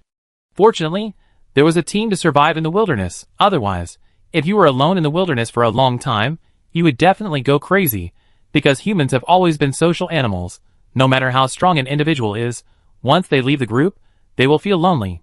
This is the nature of human beings, and also the nature of social animals. However, it is this nature that enables human beings to unite and live together to develop continuously. In fact, there are some acquired influences in this, just like the stories of wolf children in reality. Because of the lack of social guidance from humans, they don't even have the most basic consciousness. Chinyu threw away his boredom and took out the mantis shrimp and the beautiful mantis shrimp in the bag to cook. Because of his inexplicable mood, Chinyu didn't even have much patience to cook, so he planned to just cook 2 to try. It takes a while to cook mantis shrimp. When it spits out all kinds of impurities and waste in its body, you can use a small brush to clean its body and put it directly into the pot. However, the mantis shrimp was not cooked because of Ling Qing's preference. Xinyu planned to make it into a specimen and put it in the room of Kwahuju to add some artistic atmosphere. The mantis shrimps that Xinyu caught were all wild and natural, unlike those that were artificially cultivated, which needed to spit out the impurities inside the body. Therefore, after a simple cleaning, Xinyu put it in sea salt and 29 brewed wine to remove the fishy smell, and also marinated the mantis shrimp. After a while, the mantis shrimps were directly put into the pan and fried. Wait until the shrimp shells are fried and hardened before taking them out for use. Chop the prepared wild original 3 fresh delicacies into small pieces and pour them into the pan and stir-fry them over high heat until the aroma comes out. Then pour the mantis shrimps in. When the mantis shrimp shells become crispy and slightly golden, you can add pepper and salt and other seasonings and stir evenly. Then you can serve. In the spare time of dealing with the mantis shrimps, Xinyu has cleaned a whole spider crab. For the remaining dish, he was going to make this spider crab. This giant spider crab is similar to the mantis shrimp, especially the crab legs. Because the long legs often step on the mud and sludge of the sea, the outer shell is full of dirt. Xinyu used a brush to brush it over and over again, and finally clean the dirt from the crab legs. Because this spider crab is very large, it has exceeded the cognition of people in today's society. When on the sea, Xinyu put the crab legs on the boat, and some viewers even thought it was a branch. This shows how huge this giant spider crab is. However, Xinyu had already removed the crab legs piece by piece. He dipped the 2 ends of the open crab legs in pheasant eggs, and fried them in oil to seal the 2 ends so that the fragrance would not leak out. Then Xinyu put the huge spider crab body in a huge pot and boiled it. If you go out to the society, when steaming spider crabs, you often add some eggs. This is because the crab roe and crab roe are not enough, and adding eggs will make it more enjoyable. Moreover, the taste of the egg itself combined with the crab roe and crab roe will produce a special fragrance, which is loved by many customers. However, if there are enough crabs and enough crab roe and crab roe who would be willing to eat them with eggs, Xinyu is now using the traditional local tyrant method, directly steaming the whole spider crab body. Because this spider crab is very large, there is no need to worry about the amount of crab roe and crab roe. It is enough for them to eat enough. Because of the large size of this crab, the steaming time is much longer, which is due to the thickness of the crab shell and the firmness of the crab meat. But the more this happened, the more fragrant the crab tasted. Xinyu even made 2 large bowls of sauces with different flavors to dip the crab meat in. The steaming lasted for almost 2 hours before the aroma of the crabs began to drift out little by little. During this long time, Xinyu and Ling Qing almost ate all the mantis shrimps on the table, but it was just right. After eating the mantis shrimps, they could eat the big crabs. Xinyu first took out a few huge crab legs and used a kitchen knife to make cracks in the hard shell of the crab legs to make it easier to eat later. Because this crab is too big, the hardness of the crab shell is not comparable to that of other crabs, so it is better to use a knife to smash the crab shell to get the crab meat out. However, there are some exceptions. Due to the high temperature separation, some crab legs and crab shells have been separated by steaming, which is more convenient to eat. Ling Qing took apart the crab legs that Xinyu smashed, and dipped the crab meat in sauce, and put it into his mouth.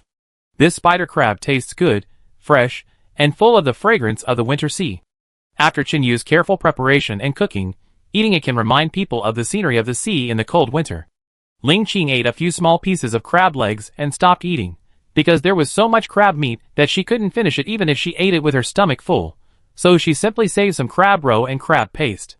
This was a male crab that Xinyu caught, because after he opened the crab's back shell, there was a lot of crab paste inside, but the amount of crab roe was also not small.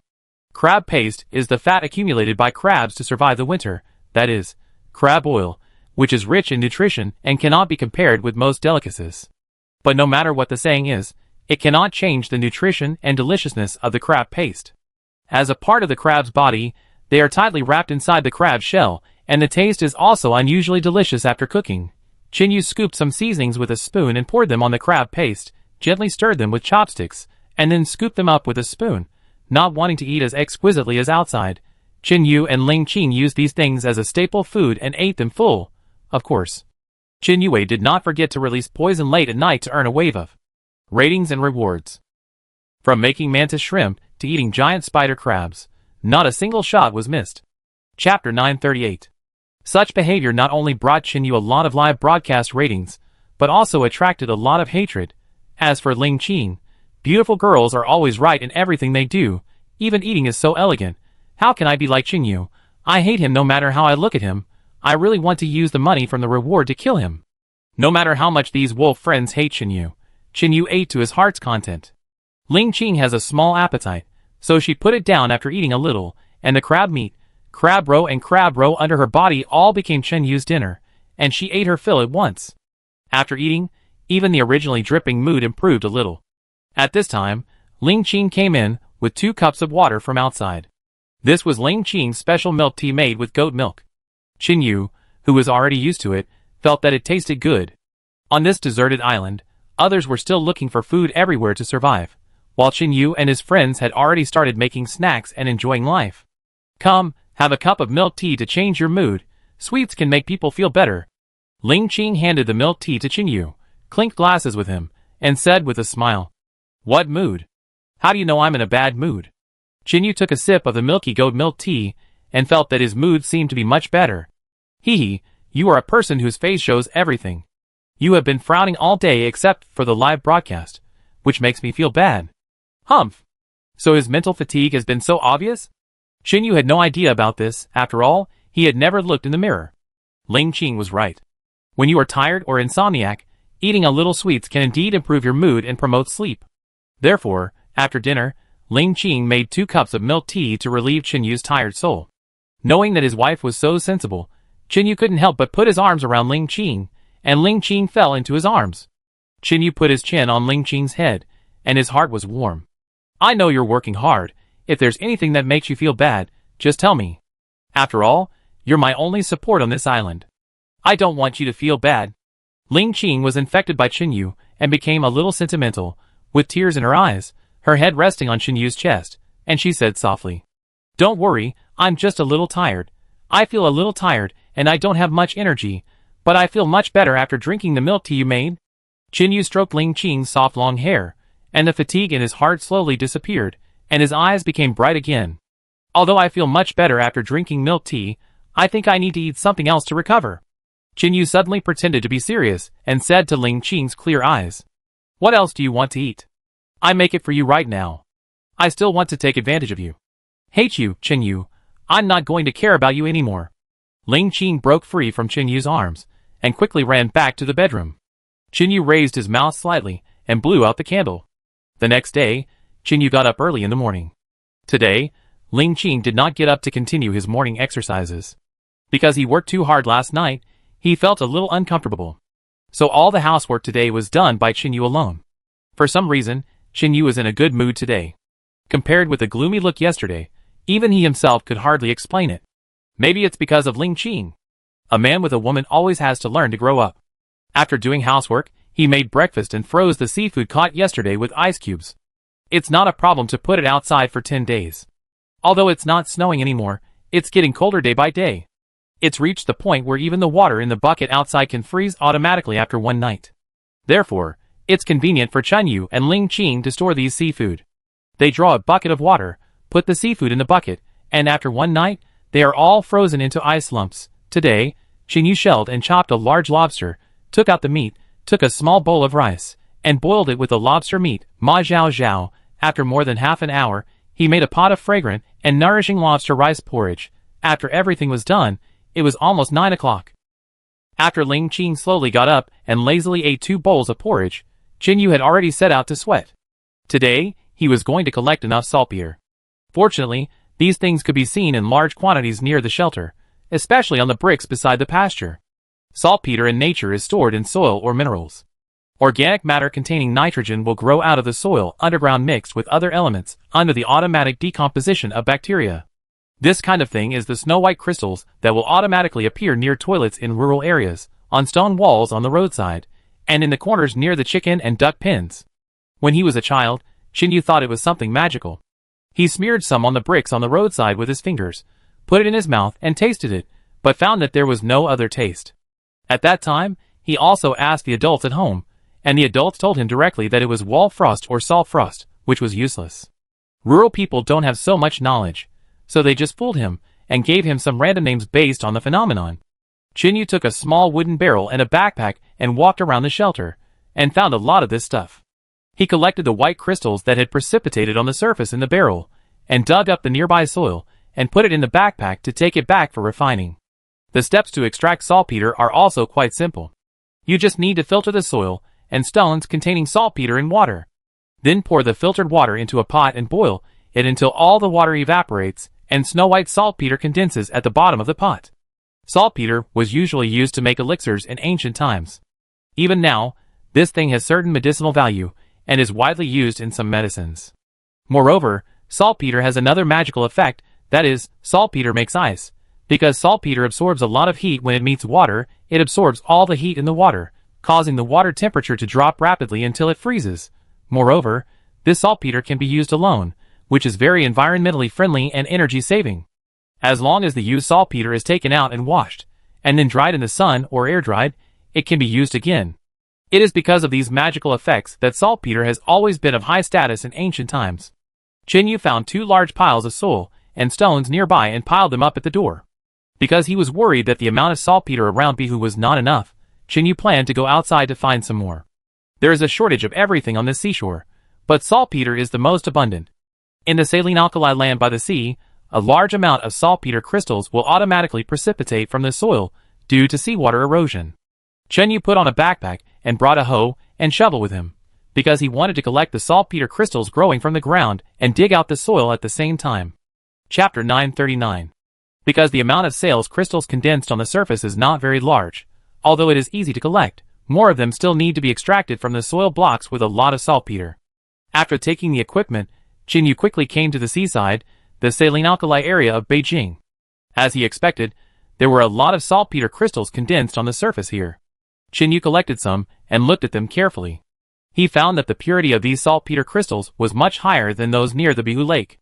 To put it simply, the purity of saltpeter means better quality.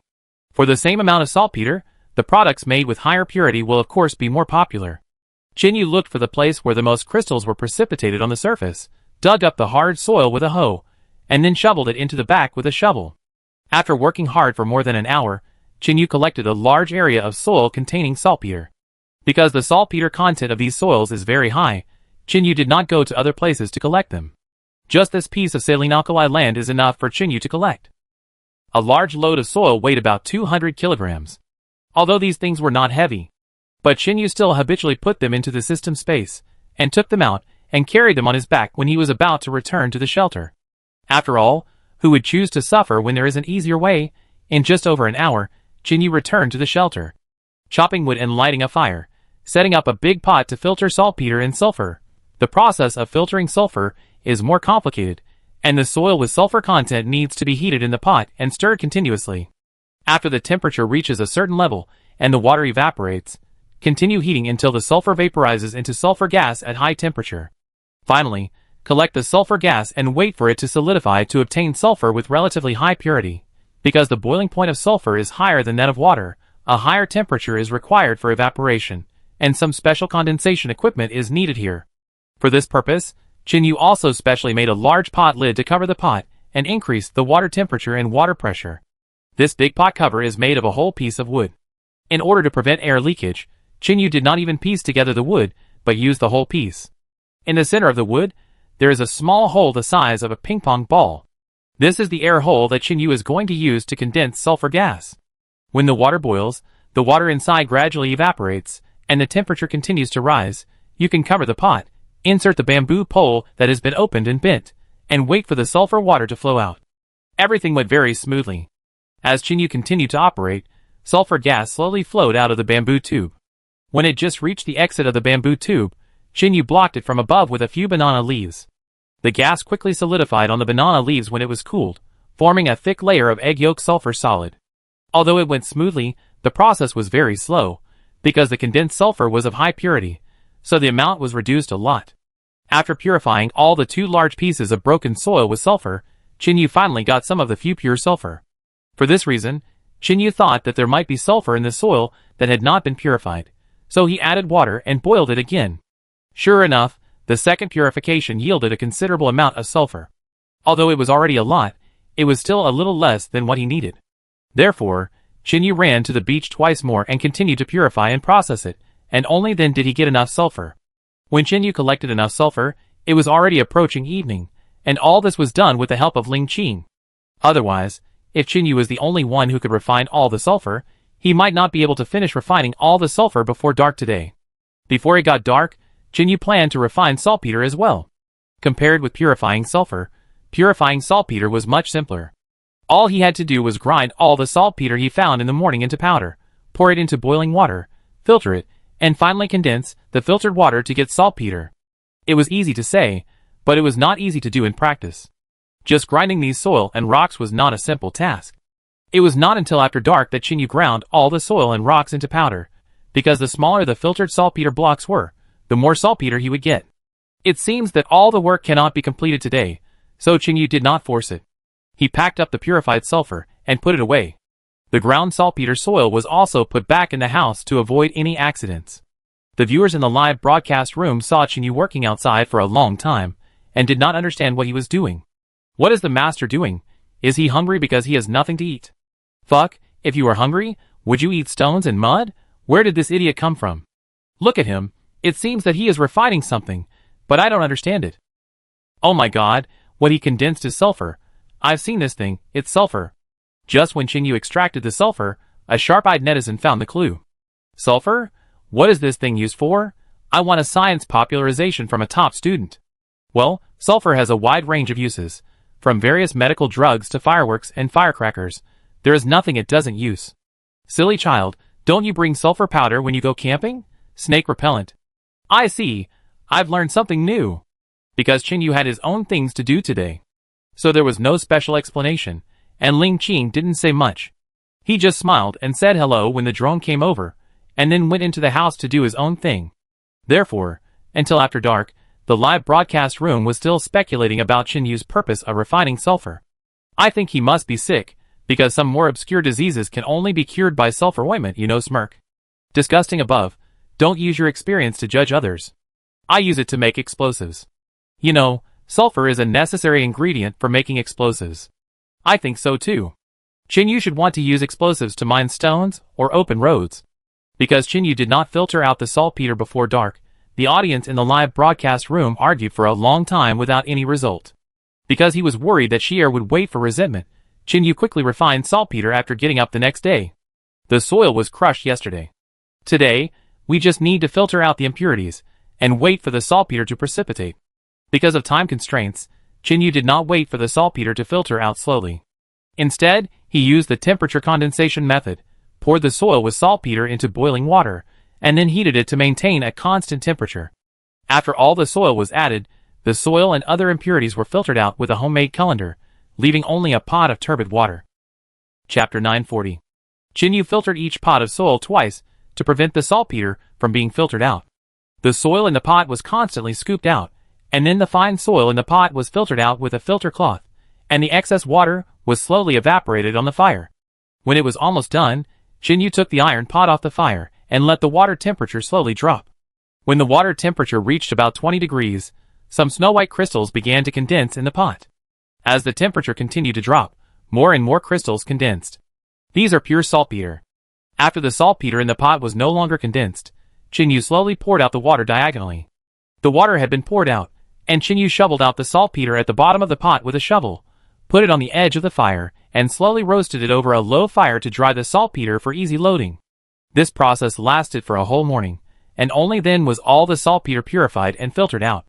As for the remaining charcoal powder, it was even simpler. The firewood he used to filter the saltpeter in the morning had all been burned into charcoal.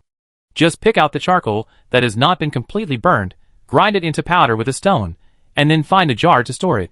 It was not until Chinyu completely extracted the saltpeter and started to grind the charcoal powder that the poor students in the live broadcast room realized that Chinyu really wanted to make explosives. I told you that Chinyu wanted to make explosives, and it turned out to be true. The one who said Chinyu used sulfur to treat diseases, come out here. I promise not to beat you to death, come out. You are polite. Why would he make explosives? He is so powerful. Why does he need explosives? Idiot, can't he just make some fireworks? It's almost the new year, make some to celebrate. You are all big guys, I admire you. The audience in the live broadcast room had their own guesses, But how could they guess Chin Yu's decision? Now the materials are ready. Just fill the various materials into the sealed container according to the proportion and order, add the ignition fuse, and you can use it. Chin Yu can't find a suitable sealed container for the time being. Most of the firecrackers people set off during the new year are made of cardboard. Therefore, it is possible to make explosives by wrapping gunpowder with layers of paper. But it is too late to make paper now, and the amount of paper they usually use is not much, which is not enough. It seems that we can only find another way to make a sealed container. Chin Yu thought about it, and suddenly found that ceramics are a good substitute, and it doesn't take too much effort to make it. Thinking of this, Chin Yu said hello to Ling Qing, and then took a large bag of materials, and ran towards the depths of Yu Yu like the wind. The drone saw Chin Yu suddenly running over, so it took off and chased him. But Chin Yu's explosive power was too strong, and he disappeared in the forest in an instant. Drones are not suitable for flying alone in the rain, so one of the two drones was filming on Ling Qing's side, and the other flew to the top of the tree to search for Chin Yu's trace in this vast rain. But this rain is almost a primitive forest, let alone Chin Yu alone in it. Even if an elephant came and was in it, it would not be seen from the sky. The drone was helpless. After searching in the clouds for a while without any results, it was led back to the nearest supply point by the signal. Chin Yu took the formula of gunpowder and ran to the place where the wolf pack gathered, bringing the Wolf King arrow with him. Then the man and the wolf spent half an hour to quickly arrive at Kwahuju and found Fengying, who was taking a lunch break, because he was going to conduct a blasting experiment here. In order to ensure that Era and Fengying would not be scared when using explosives to deal with the black python, Chin Yu brought them with him so that they could be mentally prepared in advance. At the same time, it is also necessary to accurately obtain the data of the blasting force, estimate the amount of gunpowder, and ensure one's own safety, so it is very necessary to conduct experiments. Chin Yu first used a bamboo tube as a container for the first explosion experiment. According to the order of making explosives, Chin Yu mixed charcoal powder, saltpeter, and sulfur in proportion, and then filled them into the bamboo tube in order, and finally used dry cotton thread to make a fuse at the opening of the bamboo tube. Chin Yu extended the fuse by several meters, and ignited the fuse with a bamboo pole while standing at a distance. Bang! A loud bang was heard, and a deep pit was blown out of the sand on the ground. Although it was not big, the effect was quite good. However, Chin Yu was a little worried about whether this homemade new weapon could work in the swamp. You know, the viscosity and strength of the swamp are much stronger than ordinary sandy land. Now this bamboo tube can blow a pit on the ground, but it may not work in the swamp. Because he wanted to test the power of gunpowder several times, Chin Yu not only used bamboo tubes, but also used various wooden boards to piece together and experimented, but the effect was not as good as the bamboo tube. To make this gunpowder, the first thing is to adjust the proportion, then compress the materials, and finally seal it tightly. Chin Yu thought about it, and felt that it would be better to use a pottery jar as a carrier. That way, it is not only highly sealed, but also can hold a large amount of gunpowder, and the power must be stronger.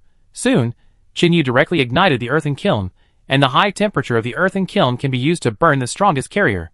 Because it takes a certain amount of time for the earthen kiln to heat up, Chin Yu plans to take advantage of this time to go to the swamp to take a look. After all, he hadn't paid attention to Shi-Er's situation for 2 days, and he didn't know how he was doing now. More importantly, the weather was too cold now. Although Shi-Er was immune to hibernation, the instinct of snakes to a certain extent. But as the weather got colder, its sleep time would gradually increase, which was also a problem that Chin Yu was more worried about. And only Shi-Er was guarding alone. If he was not careful and let the black python run away, it would be a big loss. Chin Yu did not bring Fengying and Era with him on this operation. They saved enough physical strength first, so that they could be more useful in the battle. Because the swamp was not far from the Green Lake, it didn't take Chin Yu too much time to rush there. In less than 20 minutes, Chin Yu had already reached the swamp. Following the route he took last time, Chin Yu searched for Shi-Er all the way. This time, Shi-Er did not stay in the same place, but found a new place to hide, because Chin Yu did not see its figure on the dry tree. The hiding area of the black python was within a kilometer radius of the center of the swamp. As long as the black python did not move, Shi-Er would stay nearby and would not go far. According to Chin Yu's judgment, the black python was seriously injured and had to find a place to heal quietly. Moreover, the black python had always looked down on Chin Yu. In its consciousness, Chin Yu had already died. Chapter 941. So during this period of time, the black python will never move easily. This guy is very smart, and will never allow any threat to himself. Therefore, There will be no other powerful creatures in this swamp. At least those that exist will not threaten the black python. Not finding Xier on this tree, Qinyu began to search carefully nearby. After a while, Qinyu found Xier in a huge bird's nest. This guy curled up and got into the bird's nest. His huge body was all coiled together, looking like a black football. Qinyu rolled his eyes. He asked him to monitor this black python, but he didn't expect this guy to be sleeping here. This is totally passive resistance. Hey, idiot, it's time to wake up. Qinyu didn't say anything. He quickly ran to the tree and broke a branch. He poked Xier, who was sleeping in the snake's nest. Hiss. Xier kept spitting in the haze, and suddenly opened his eyes full of murderous intent, but when he suddenly saw Qinyu's figure, he was immediately startled. He thought it was the big bird again to disturb his rest. Since it occupied the bird's nest, the owner of the bird's nest would come to harass it from time to time. Whenever it just fell asleep, the big bird would fly to harass it, but this guy flying in the air was very clever, and Xier had no chance to attack. Therefore, when Qinyu poked it with a wooden stick, its first reaction was to bite it, and it almost bit the iron plate. You lazy guy, I asked you to monitor the black python here, but you are sleeping here. You went to find the black python after it ran away. When Qinyu thought of this, he was furious. He wanted to smash the stick in his hand hard on this guy's head. Hiss, how dare you say that to me? You said you would come back soon, but you were gone for 3 days. You know, it's winter now. As a snake, I have to hibernate. You actually dragged me here to do hard labor. It's not easy for me. If I hadn't found this warm bird's nest, I, the snake master, would have been frozen to death before the black python came out. Xier suddenly came to his senses and kept nagging at Qinyu. Qinyu felt a little embarrassed when he heard Xier say that. Not only did he tell Xier to let him stay here, and he would come back immediately, but he ended up being away for 2 or 3 days. Moreover, Xier was a snake, and although he had tried his best to overcome the instinct of hibernation, he still couldn't resist the desire to sleep when the weather was too cold. Qinyu also understood it, so he did not argue anymore and started to ask about the matter. Okay, let's not blame each other. Tell me, is the black python still in its original position? No matter how much he argued, the business was still important. Qinyu could still distinguish the primary from the secondary. The purpose of his coming to find Xier this time was to find out whether the black python was still in its original position. If the black python had left, wouldn't all his hard work for so many days have been in vain? Hearing Qinyu's words, Xier hurriedly got out of the bird's nest. Xier coiled his body on the tree, his upper body stood up like a cobra, closed his eyes, and carefully sensed the position of the black python in the swamp. That guy is still in the swamp, and he didn't run away. After a few minutes, Xier finally got down from the tree trunk, got into the bird's nest again, and said to Qinyu. Qinyu also knew this guy's ability. Although laboratory organisms can sense each other, each animal has its own special ability. The greatest skill of Xier is hiding. No matter his body or breath, as long as he hides, even the mutual induction between laboratory creatures cannot detect his existence. That is to say, the mutual induction between these laboratory creatures becomes one-way when it comes to Xier. Xier can clearly perceive their location, but the black python knows nothing about Xier. This is an innate advantage, so using Xier as a scout is really appropriate. Not only is his whereabouts concealed, but he can also make corresponding adjustments according to his own situation. More importantly, this guy is fast enough to quickly go back and forth between the enemy and us. He is simply a natural scout. Qinyu was also happy when he heard that the black python was still in the original position. I think the injury of the black python should be quite serious, otherwise it would not have stayed in the same position for 2 or 3 days without moving. In this case, his hard work in the past few days will soon be rewarded. Afterwards, Qinyu arranged for Xier to continue to stay here, while he himself returned to Quahuju as soon as possible.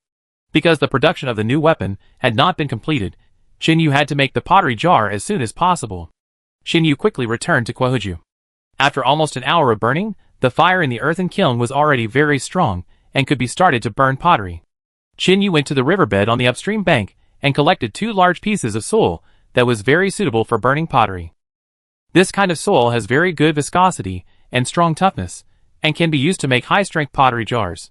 Qinyu had made many pottery jars when he was making furniture with ceramics, so he had a lot of experience in this. But now the pottery jar he needed was a very special quality. Compared with other pottery jars, this pottery jar had to be redesigned in terms of thickness and opening position. Qinyu thought about the appearance of the mines he had seen on TV before, so he made the belly of this pottery jar more prominent. However, the opening and the bottleneck were much smaller, so this design could greatly improve the sealing of the pottery jar. Moreover, the design of a small opening can prevent water from the swamp from entering the bottle mouth. If the water soaks the explosives, then they will not be able to exert their power. After the production was completed, Chin-Yu suddenly found that this jar was very similar to those exquisite porcelain antiques in ancient times, except that others were bright and beautiful, while his was still adobe. Put the finished adobe into the earthen kiln.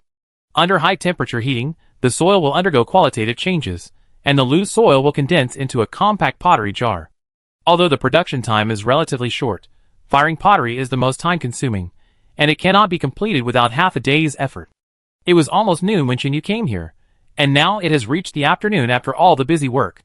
The daytime in winter is always very short. Now it is only an hour away from dark, but it will take another 5 or 6 hours to fire this pottery. Chin-Yu fired not the kind of earthenware pottery that is simply condensed together. If it is only fired to that degree, it can be completed in a few hours at most. In order to ensure the sealing and firmness of the pottery, Chin-Yu needs to fire the pottery to the degree close to porcelain. Only in this way can the power of this weapon be greatly improved. Chapter 942. Therefore, after Chin-Yu put the pottery jar into the earthen kiln, he left Kwahuju and returned to the shelter. Before leaving, he had agreed with Fengying and Wolf King Era to gather here tomorrow morning to deal with the Black Python together. Because Chin-Yu had promised Ling Qing that he would go back to accompany her at night to prevent the girl from being scared. A man cannot stand without trust, and on this deserted island, Chin-Yu would rather stay with Ling Qing. At least having someone to talk to can also relieve some loneliness. One person and 2 animals left at the same time. The Wolf King Era accompanied Chin-Yu for a distance, and they separated when they were about to reach the shelter. Because Era had to return to the wolf pack and continue the task of patrolling around. When Chin-Yu returned to the shelter, it was already dark. Ling Qing was lighting candles in the house, preparing dinner and waiting for Chin-Yu to return. "Oh, my eldest lady, you are so diligent." As soon as Chin-Yu entered the door, he joked with Ling Qing, breaking the silence of the night. "You still remember to come back. Why didn't you spend the night outside? If I didn't know there was no one else on the island nearby, I would have thought you were kidnapped by some vixen." Ling Qing answered Chin-Yu's words, while cutting winter bamboo shoots into slices, and continued the topic and joked with Chin-Yu. TSK, look at the sour taste, it smells pungent from a distance. I just thought there was a beautiful lady waiting for me at home, so I couldn't wait to rush back," Chin-Yu said, and gently walked over and hugged Ling Qing, who was cutting vegetables, smelling the fragrance of her hair, feeling satisfied.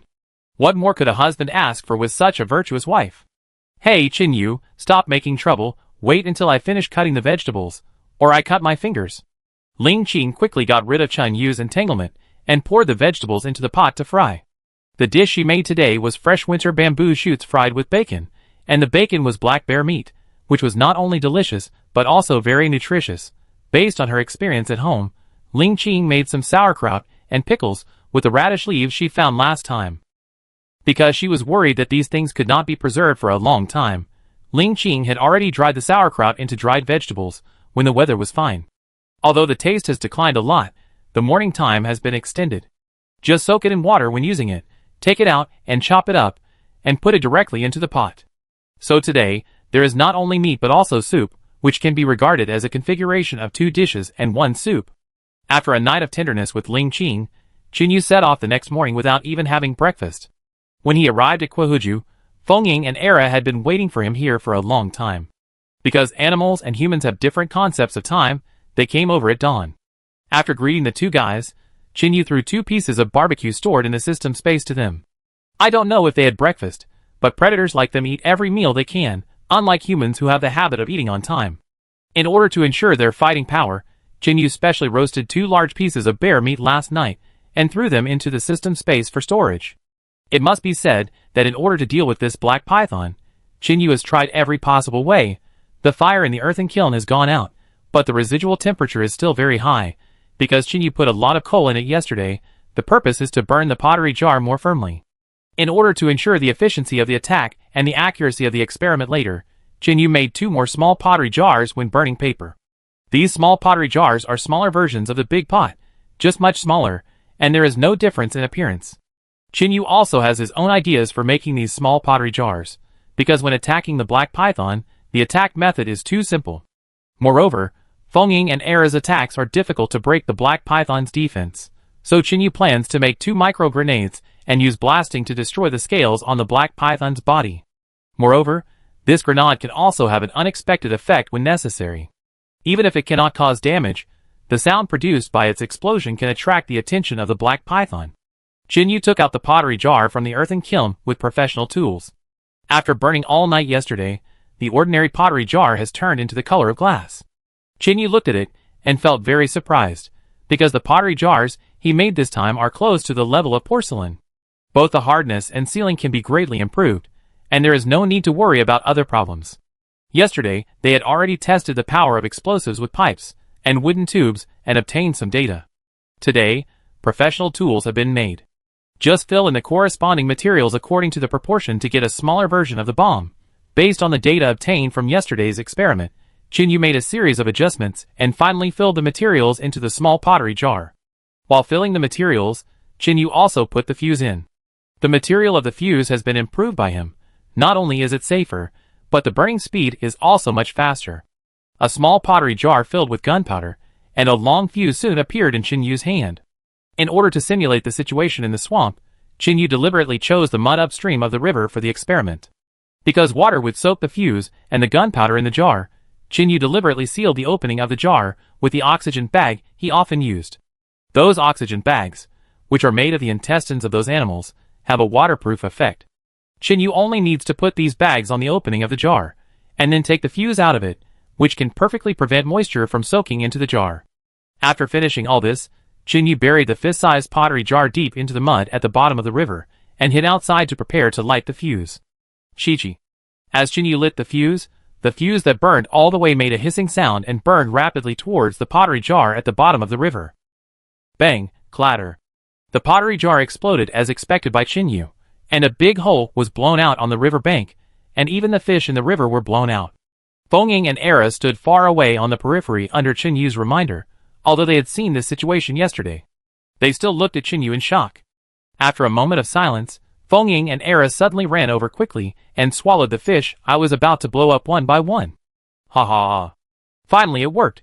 You guys eat up quickly, we send the Black Python off the road. After making such an achievement, Chinyu laughed arrogantly twice, feeling happy from the bottom of his heart. After Feng and Era swallowed up the big fish that had been blown up on the ground, Chinyu led them to run quickly towards the swamp.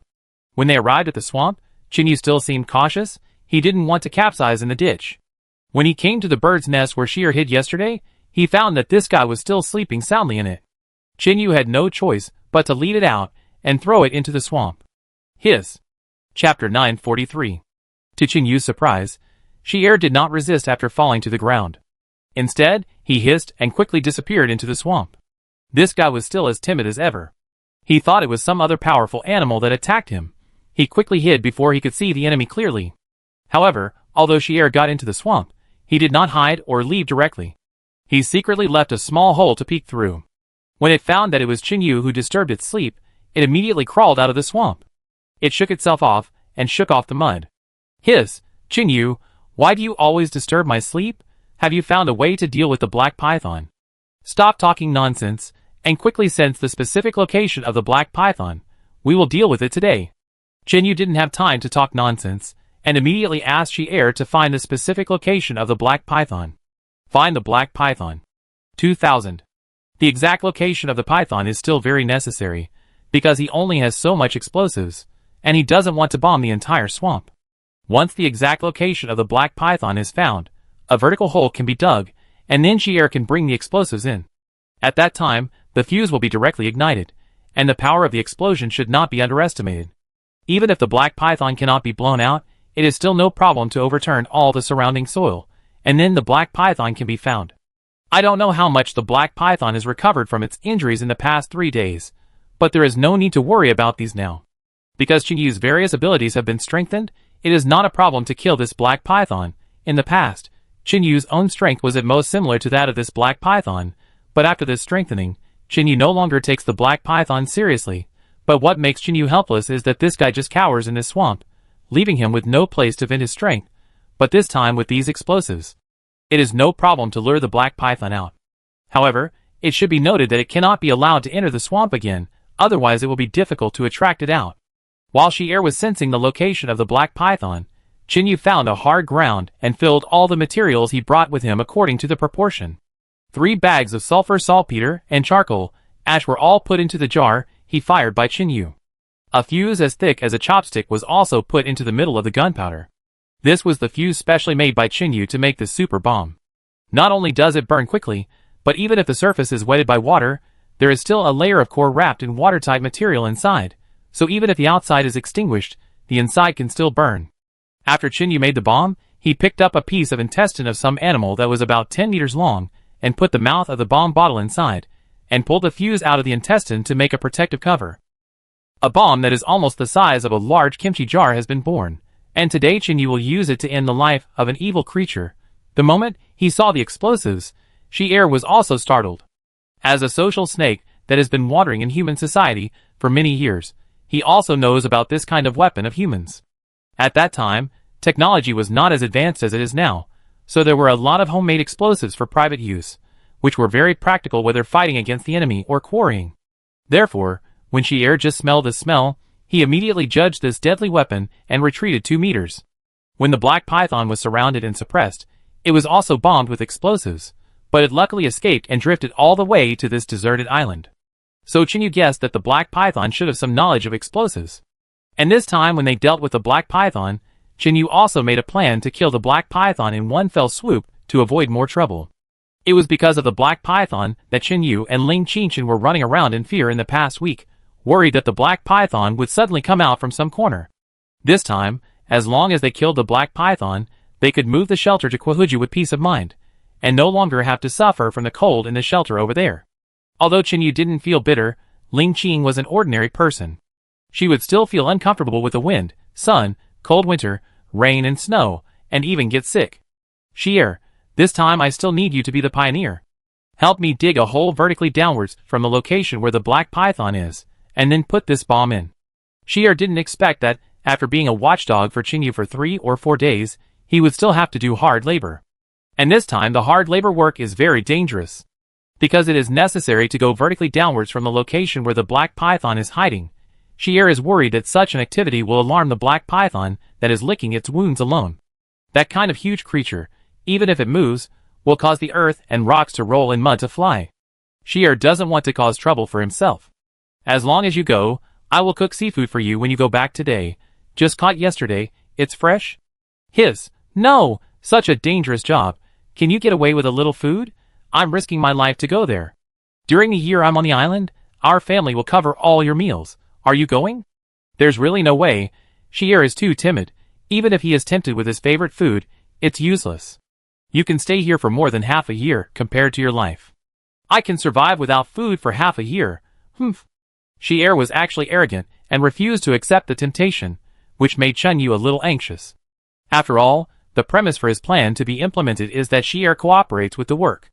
Now this guy refuses to go, and Chinyu can't force it. Suddenly, a flash of inspiration flashed in his mind, and Chinyu instantly thought of a good idea. Let me tell you something. Do you still want to continue evolving? I have a way to help you. Really, don't lie to me. When Shi'er heard that Chinyu had a way to help him continue to evolve, he instantly became interested. Now the only thing he was interested in was his own evolutionary path. As an experimental subject of the same period, the black python had grown to the point where it could compete with Chinyu alone. And what about it? It was still a slender little snake, timid and weak. Before Chinyu came, it could only hide in the bamboo house every day and raise some bamboo rats to barely fill its stomach. The 2 small lumps on its head were not very useful, and even hindered many of its actions. If Chinyu can really help it go further, it believes that it will be able to fly. Think about it yourself. Am I Chinyu that kind of person? When have I ever lied to you? Hearing Chinyu's words, Shi'er thought about it, and found that Chinyu really didn't lie to him. Okay, I did it, but you have to try to keep me safe outside. I'm worried that the black python will wake up at any time. Don't worry, I'm far better than before.